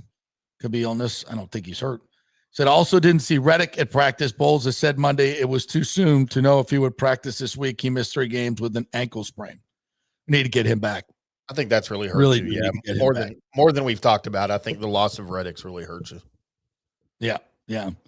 So that's a practice report. Thanks to Greg Auman. Appreciate that. And Mike Evans at the Magic game last night. Magic Warriors game last night. Taking it all in. Magic playing well, by the way. By the way, I think I figured out why Baker Mayfield and Mike Evans get along so well and have such good chemistry on the field. It's because Mike Evans has already played with Baker Mayfield back in college when his name was Johnny Manziel. Same style quarterback. Same style quarterback, same stuff. It's and they got along so well. Evans and Manziel still are really good friends. They had such great chemistry on the field, and now Evans, I'm sure, sees a lot of that in Baker and his abilities. Obviously, Baker's a better quarterback than Johnny Manziel was in the pros, but the mentality is still there, I think, for Baker and Johnny Manziel. And I think Mike probably sees a little bit of that in him. He's probably enjoying it. Yeah, and they are so attached at the hip, and I can't wait to. They were having such a good preseason. He was going to have such a monster year. Oh, God. But listen, I can totally see him coming back, and it's such a reason that they're struggling in the red zone without Mike big time. Yeah. They need big targets and better targets in the end zone, and they're not getting it. All right, let's take a break. We'll come back on the other side, and I want to do a little Rays stuff. They made a lot of moves yesterday, and a lot of assumptions out there about what this new group is going to do. So we'll cover that as well. We're brought to you by the great folks at Third Generation Plumbing and American Standard Heating and Cooling. They are the dynamic duo that can take care of your HVAC needs. Third Generation Plumbing, great local company here, will install it for you. American Standard Heating and Cooling, the best units on the market, the most reliable, the most durable, the most efficient. So don't cheap out on this, folks. Do not go with don't cheap out on your unit. You want a high quality unit, and you spend money to have it. It's a great investment. ThirdGenerationPlumbing.com and American Standard Heating and Cooling, the best in the business. Go to their website, contact them through their emergency situations. They do great stuff, and their reviews are all 5-star. ThirdGenerationPlumbing.com. Back in 3. Hey, JP here for my concierge medical professional, Chris Lugo, PA. You've heard him on the show for a couple of years where he shares invaluable medical, nutritional, and supplement advice. With Chris, it's like having a medical provider as your best friend. What I love about this concierge service is the convenience and support he offers. I can text or call him 24/7 with any questions or concerns, and he'll promptly call in a prescription if needed. No office visits or copays required. It gives me peace of mind knowing I have someone genuinely invested in my health, not just focused on insurance profits. And the best part, the Bay Area Modern Medical Center's personal concierge service is more affordable than you might think. Don't let insurance companies dictate your health care. Take control of your health and wellness today. Visit BAMMC.com for more information and to schedule your initial free consultation. Empower yourself and take charge of your personal health with BAMMC.com. Experience the art of driving at Genesis of Tampa, where luxury meets innovation and every detail is crafted for you. From the bold G70 to the refined GV80, Genesis delivers power, elegance, and technology years ahead of its time. Book service online, and our Genesis Experience advisors will pick you up and drop off your vehicle. If available, you can enjoy a courtesy car while yours gets a complimentary interior vacuum plus a generous offer for your trade. Every new Genesis comes with the Miracle Advantage Plan, 10 years or 250,000 miles of powertrain warranty and 4 years of complimentary maintenance. Visit us at 801 East Bears Avenue or online at genesisoftampa.com. Genesis of Tampa, luxury redefined. Italiano Insurance would like to congratulate the Bucs on their 50th anniversary season. And you know what? We've been here for every season and then some, over 60 years in business. We've seen some smart coaches with great game plans, but if you don't have flood insurance or business insurance, that's a terrible game plan. That could ruin you financially. You don't want to take that L. So call 813-877-7799 and let their friendly agents quarterback your insurance and save you big money. Italiano also sponsors our FSU report every week, so go Noles! 813-877-7799 or go to italianoinsurance.com. Although it may seem tempting to go without health care insurance, the financial risk far outweighs the gain you may experience. For example, did you know if you simply broke your leg, it could cost you nearly $7,500? Put on top of that a hospital stay, you could be looking at $10,000 to $15,000. Ensuring that you don't go uncovered is so important, as according to CNBC, high medical bills are the highest contributing factor to why Americans end up taking money out of their retirement savings or worse, find themselves filing bankruptcy. So go to don'tgouncovered.com or call 800-669-1505. Now, depending on your income, you can get plans for zero premium. Our experts will guide you through the process effortlessly. They will shop many plans and find the one that's right for you. I called and I have full health coverage through Florida Blue for zero monthly premium. It's a free call. So why go uncovered? It's a huge risk. Go to don'tgouncovered.com or call 800-669-1505. That's 800-669-1505. Are you looking for an honest AC and plumbing company? I mean, that's like trying to find a humble Saints fan, right? Well, try my friends at Third Generation AC and Plumbing Services. Been in business since 1995 here locally. And listen to what one of their customers said. Quote, the gentleman providing the service was exceptional, on time, knowledgeable, professional, and experienced. He was efficient, cleaned up behind himself, and did the work expeditiously. He not only repaired a sink, he repaired our toilet that was constantly running. We have used this company several times. They are awesome. Says it all, folks. Testimonials really say it all. Call 813-961-8024 for honest, fast service. 813-961-8024 or thirdgenerationplumbing.com. We also do AC. Let's go. Right now, back to the show on FanStream Sports.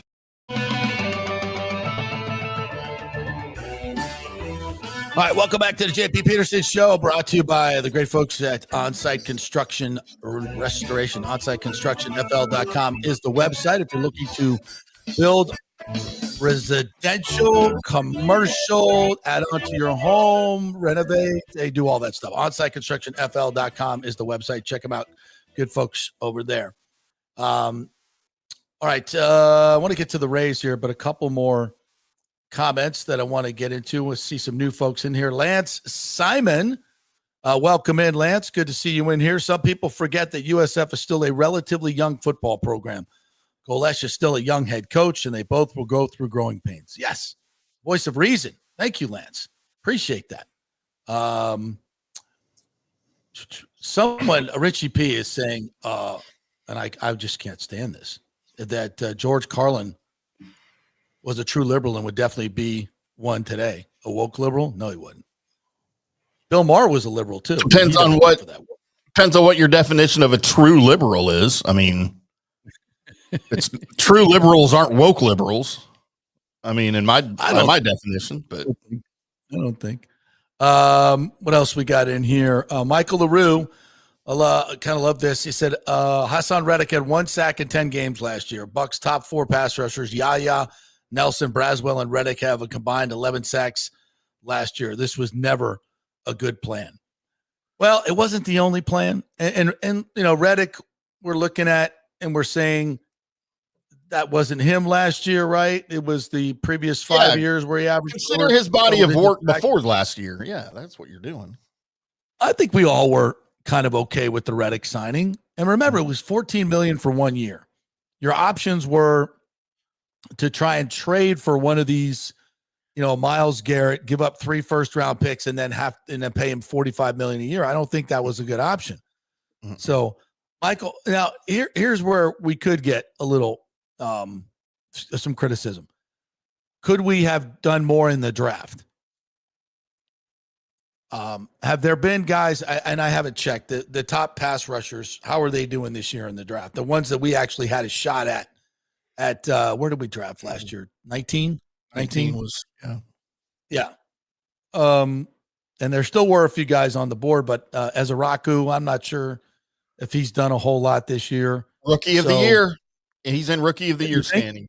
Yeah. Ezeraku? Yeah. What does his number look like? Well, you've watched the play. Tell me how he's playing. Yeah. Oh no, he's not playing like a rookie at all. He's got a brain far beyond. And keep in mind, he plays on a terrible defense. Yeah. And where did you guys get him? First round? He was second round. Or did he last to the second? He lasted the second round. He fell to the second round. Yeah. Top of the second round. His exact positioning was, where did they get him in the second? 44th overall pick. Yeah. Yeah. And I do believe I remember saying after we got Ibuka, maybe I think I did. We talked about Ezeraku because Scott Reynolds was really high on him as well. Mm-hmm. And we said, I would like to see the Bucs move back into the first round, move up in the first or second round and get him. Spend, typically it's going to cost you a 3rd round pick, but that would be Jacob Parrish. Oops. Yep. Who's going to be a really good player. Kind of need him. So, yeah. Could you have moved up with a 4th round pick? I don't know. So there were opportunities. And if you're saying Jason Light has not put enough resources into edge rushing, I would agree with you. Now, the picks that he's made, with the exception of Chris Braswell, that was not good. I think that was cross your fingers and hope this thing works out, and it just hasn't. Yeah. Velcro, as we call him. Resigning a Gimpy Godwin, says first man named greatest. $22 million and Reddick $15 million was not good. That $37 million could have been used to fill in holes on the defense. Well, if you'd have told me Godwin was going to be injured all year, I would believe you. So they bet on him being able to come back, and they lost. So sometimes injuries are, but there's the mitigating part is he was already injured. So to your point, we signed an injured player who's still injured. Maybe we should have seen that coming, but again, we can't handicap that because we don't have the information. All right. Want to move on to the Rays here? We'll get to a few more comments in a minute because I would definitely want to hit the Rays.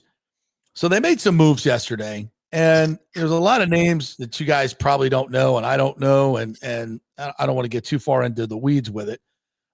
It's more like, what do we see happening? Number one, Christopher Morel was DFA'd. Thank God. I just cannot stop. I just couldn't watch any more of those at-bats where he's just flailing away. And, it's kind of a weird player. We get some walks, but then would swing at pitches that were just horrible and never seemed to adjust his swing, never cut down his swing. It was just all or nothing. Struck out a career high 37% of the time, or his whiff rate was a career high 35.7%. I mean, and you just never see that getting better. And so they DFA'd him, and I think that was a good move. And of course, being traded for Itzhak Paredes, who continues to hit home runs and be an all-star, is a tough one. Obviously, we had to make room for Junior Caminero. I get that, but the room that you made, giving up an all-star third baseman and a guy who may consistently hit 30 bombs a year with 80 to 100 RBIs for Christopher Morel is a horrible, horrible outcome. And Hunter Biggie, obviously, who got hurt in that freak accident, getting hit by a line drive, will he be able to come back and add something? Let's hope. But this was a big whiff. And if we're being honest, the Rays trades over the last few years have not been great. And this being the worst of them. So a bit of a whiff. So what do we look forward to? So Eric Neander said and told Mark Topkin at the Times, Mo worked his tail off. He couldn't ask for a better teammate. He really just struggled to find consistency throughout his game. The last year and then this year, he just couldn't access the power on a consistent enough basis to reach his potential. So now they also designated Jake Fraley, who they just picked up for assignment. But a lot of this is because of the Rule 5 draft coming up. And they know that guys that are out on the market like this, who they've kind of picked up, will not be taken by other teams. So they're more safe off the 40-man roster. So you got to go add some young players who are up and coming that you might lose and you don't want to lose. Those are catcher prospect Dominic Keegan, infield Yadier Arianamo, I think that's how you say it, and right-hander Alex Cook. So those are all guys that were added to protect them. Outfielder Everson Pereira and infielder Tanner Murray to the White Sox for right-handers Yandres Gomez and Steven Wilson. And they traded infielder Tristan Gray to the Red Sox for reliever Luis Guerrero. It looks like they're stocking up on pitching is what it looks like. Yeah, they're stopping out some good arms. So I think those are all good deals. But what it tells me more than anything is they're getting ready to make a move in the outfield. There's no way they're going to next year with just this outfield. And it might be a big move. It might be a big move. Now, the Big O and I on yesterday's show, and by the way, really good show, really interesting stuff. We talked about, and we talked to, what was his name? William Brooks, and he is a expert in Japanese sports marketing, and has worked with a lot of deals in Japan, and knows the inner workings of how Major League Baseball teams market to the Japanese audience and make a shit ton of money. He said yesterday that the Dodgers have already recouped $700 million in Japanese sponsorships and merchandise that has been sold in we're not just in Japan, but just signing of Shohei Ohtani. And a lot of this coming from Japanese companies. They've already recouped that money. So he's paid for himself. and the money's deferred, by the way. Yeah. So they're taking in this money. And some of these deals last over the year, so they haven't collected it all yet. But it's and we talked about this as an excellent strategy for the Rays, who are a quote low revenue team, to be able to add other revenues and add players. You know, I'm not here to tell you that we're going to start going over after, the Ohtanis of the world, but there are some players that are coming over, and we detailed a lot of them that could fit with the Rays, and to develop this relationship with Japanese companies and the folks over there. He also told us that 50% of the households in Japan were watching Game 7 of the World Series because of all the, not only because they love baseball, because of Ohtani, Sasaki, and Yamamoto for the Dodgers. And by the way, these players are really good and they help you win World Series. So this is an excellent opportunity for this new ownership group to invest in some of these Japanese players and get the return on investment, something that Stu never really wanted to do to any great degree. So it's a fascinating conversation. I highly, if you're a Rays fan, go check it out. And at the end of it, we also went through some of the outfielders that might be out there. And mentioned Joe Adell for the Angels, who was not a great defender. He was minus 13 in defensive runs saved last year, but he hit 37 home runs. And, this is a guy that might be able to be had for a couple of years, $30 million. So not the top tier guys, not the Kyle Tuckers, not the Bichettes, but guys like this that can add some real pop to this outfield and real pop to the lineup. And boy, wouldn't that be great to see. So to me, if I'm looking at this group of moves so far, it looks like to me that they're kind of getting ready. And by the way, Brandon Lau on the trade block, which is interesting. And we talked about this, re-sign Brandon Lau at this number, and he becomes a very attractive trade piece for a lot of these big money teams that will absorb a $12 million contract like it's nothing. Then you free up that money. You free up the Fairbanks money you've already done. So that's $25 million. You move Chandler Simpson to second base, which is his natural position. And he's never going to be a great outfielder with that arm. So to me, and that's, a second base is more of a typically a light hitting position. And you get a guy there that's not light hitting. He's a huge part of your offense because of his elite bat skills. And I'm not sure how good he is defensively at second base, but I heard he's pretty good. And I don't know if that's such an important, everything up the middle is important. I get it. But to me, that seems where this might be going, because you don't want to take Chandler Simpson out of your lineup. He's a great piece right at the top. Leave him there. Hits righties and lefties evenly at 300. Get his on-base percentage up. When he starts learning how to really, the nuances of stealing bases, I think he could be a 70, 80 bag guy a year. So, and this makes your outfield better instead of trying to shoehorn him in to something that he's really not. Go get some really good defensive outfielders. If you get Adele, you want to make up for that. So I think they're more maneuvering from what I see early on to maybe make a big splash. Not promising it, and maybe big splash is not the right word. Medium splash, not Timmy off the high dive with the belly buster, but that's a pretty big splash right there. You don't even know. Yeah, that's a Kyle Tucker one. So I think and they're bolstering their bullpen. So I think it's interesting. So, and obviously there's already people out there criticizing, they're not going to spend any money because they got to build a stadium and all, they've overpaid. No, listen, first and foremost, I've said this before. They didn't overpay for the team because that's all relative. That team was already valued at $1.4 billion.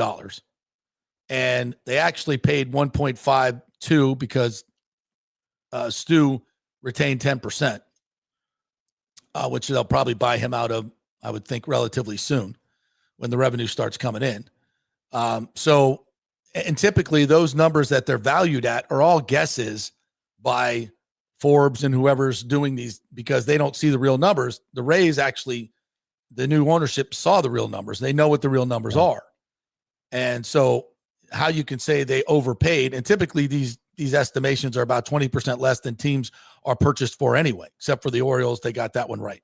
But most of the time they're on all sporting. Every time you see something sold, it's, that was worth less than that. Yeah, they always overpay for it because there's egos involved and things like that.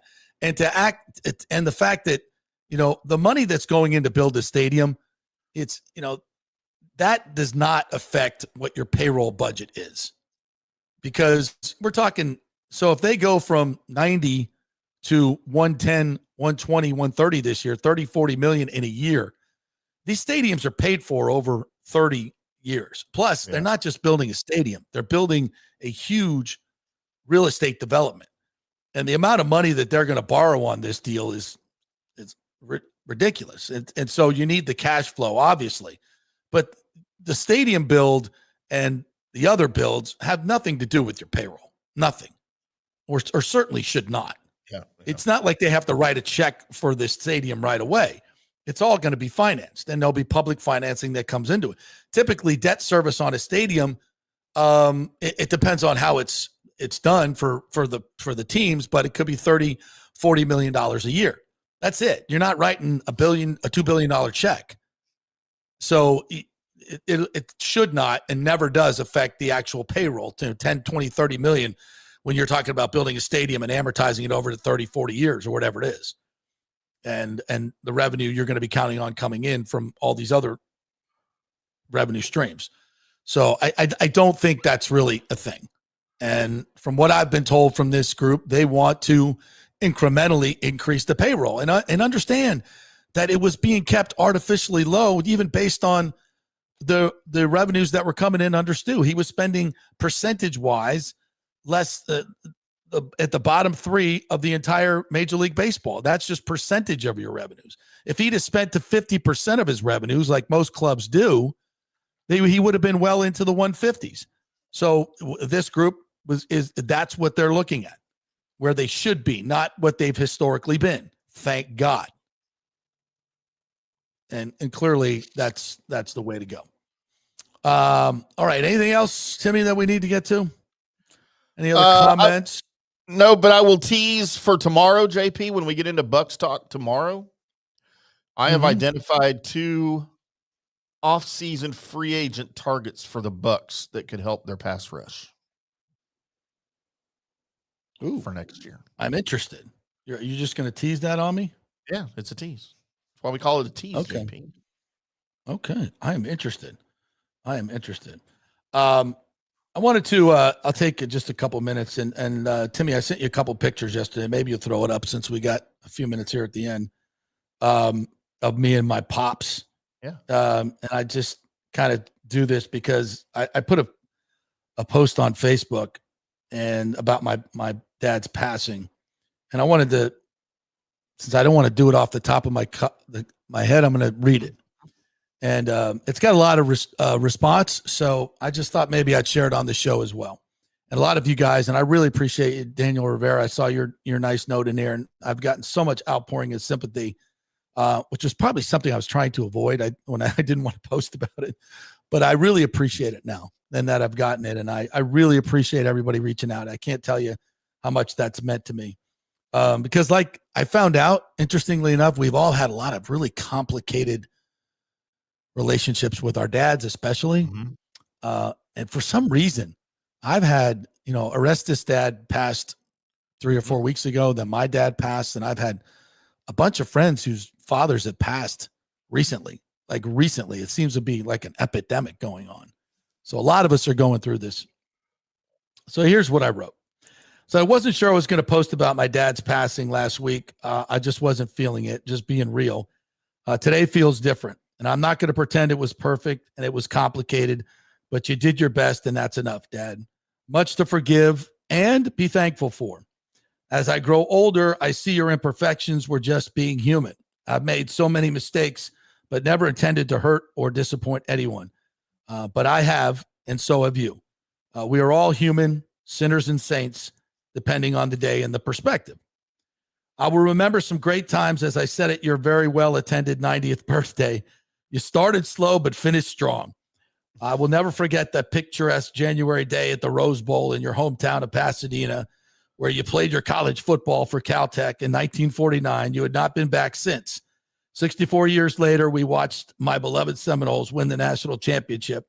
You tailgated with us that day doing fireball shots, chased by your beloved Miller Lite. Yeah, there's a picture of me and my dad. Really crappy seats. We should have done better. But there's a little something to that. I was supposed to sit in the press box that day as a reporter, but decided to get us 2 bad tickets up high in the end zone to take it in together.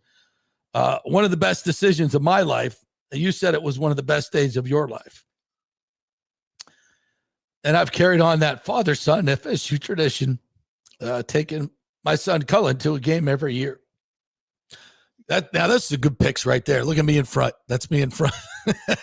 Haven't changed a bit, JP. Sister and my brother and my dad. That's Fort Lauderdale, 1960, probably 5. Is that a Corvair right behind you?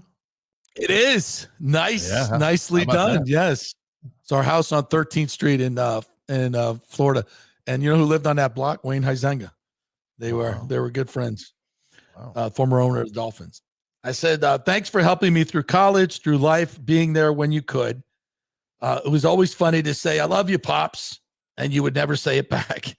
It's not something your generation did. I get it. But we've changed that in our family.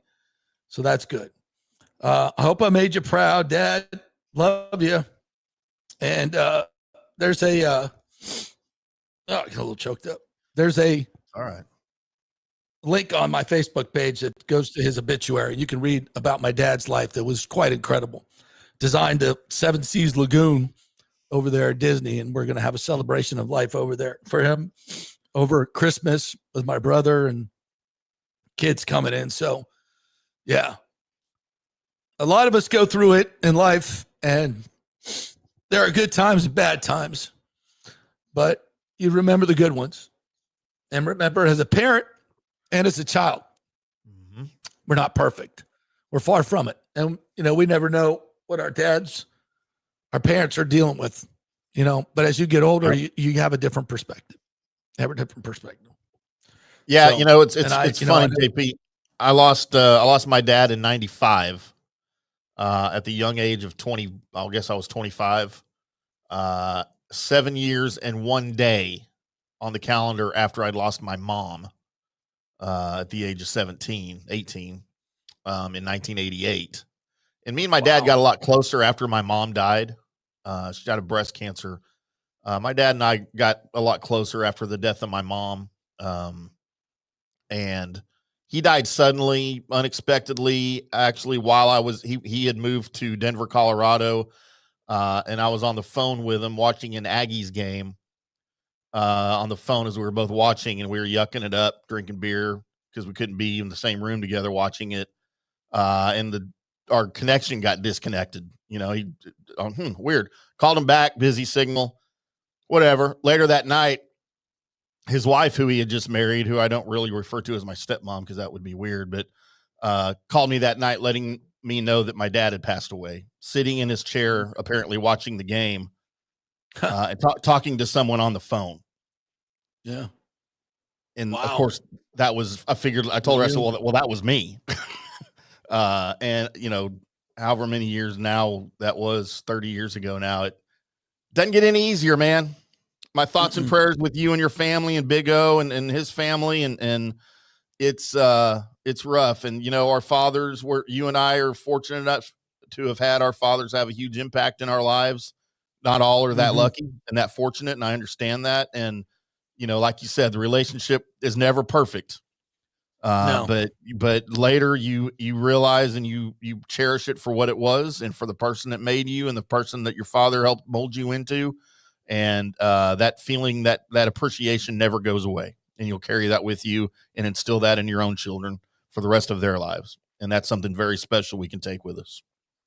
Yeah. Well said. Well said. So if you have parents and they're still alive, tell them you love them. If you're, hello, Colin and Shay, call your dad. And, don't be regretful about the time you didn't spend with family. And also, I say this as well, sometimes they deserve your time and sometimes they don't. And it's okay. It's okay. We go into holidays, a lot of people, there's a lot of obligation to family, and some of it is earned and some of it is not. And all I can say is have conversations with people and talk it through. There's probably a lot of things that, are assumptions on either side that need to be worked through, so do that and work it through with your parents, your kids, all of that. Talk, communicate. That's where the key is, and you'll understand each other better while they're living and not just when they're passed. So, and tell them you love them. Nobody's perfect. Nobody's perfect, but you should be honest with everybody and let them know what you're feeling, because, it doesn't get better if you just hold grudges in your heart.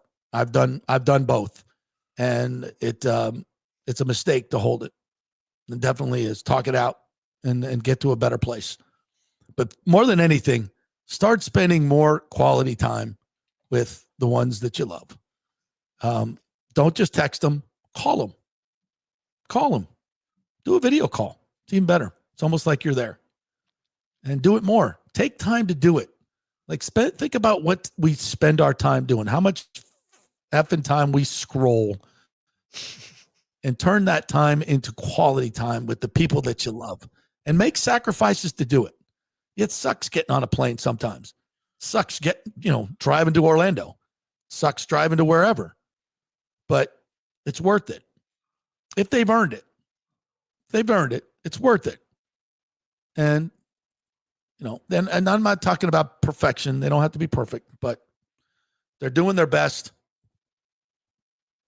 Make it happen over the holidays.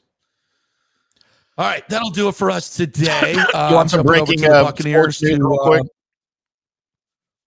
Breaking Sure. sports news, JP. The Atlanta Falcons have signed their quarterback to replace Michael Penix Jr. Former Gator Kyle Trask. Oh, Wow. Well, he's played some good games in Atlanta. I'll give him that. That's some of his finest hours. I don't know if that was in the Georgia Dome or in Mercedes-Benz, but yeah, okay. Happy for him. Happy for Kyle Trask. Good job. Yeah, get a shot. Now, if Kyle Trask takes over for Cousins and throws for 400 against this Bulls defense, I'm done. He knows them pretty well, right? Yeah. Oh, yes, he does. Oh, yes. Yeah, I'm freaking done. I am done. Yeah, if that happens, Bulls needs to be fired on the spot. All right. Thank you for changing my mood there. That's good. Thank you, guys. Appreciate you jumping in and being part of this big family of Petermans. We really love you all. Even stop yelling at each other in the chat. I see you. Stop being mean. And we all just get along. Let's end the political stuff. That's it for another place, another time. All right. We get bogged down in that crap. I'm trying to keep it positive here. Love you guys. As my old mentor, Chris Thomas, used to say, tell somebody you love them. We'll see you tomorrow.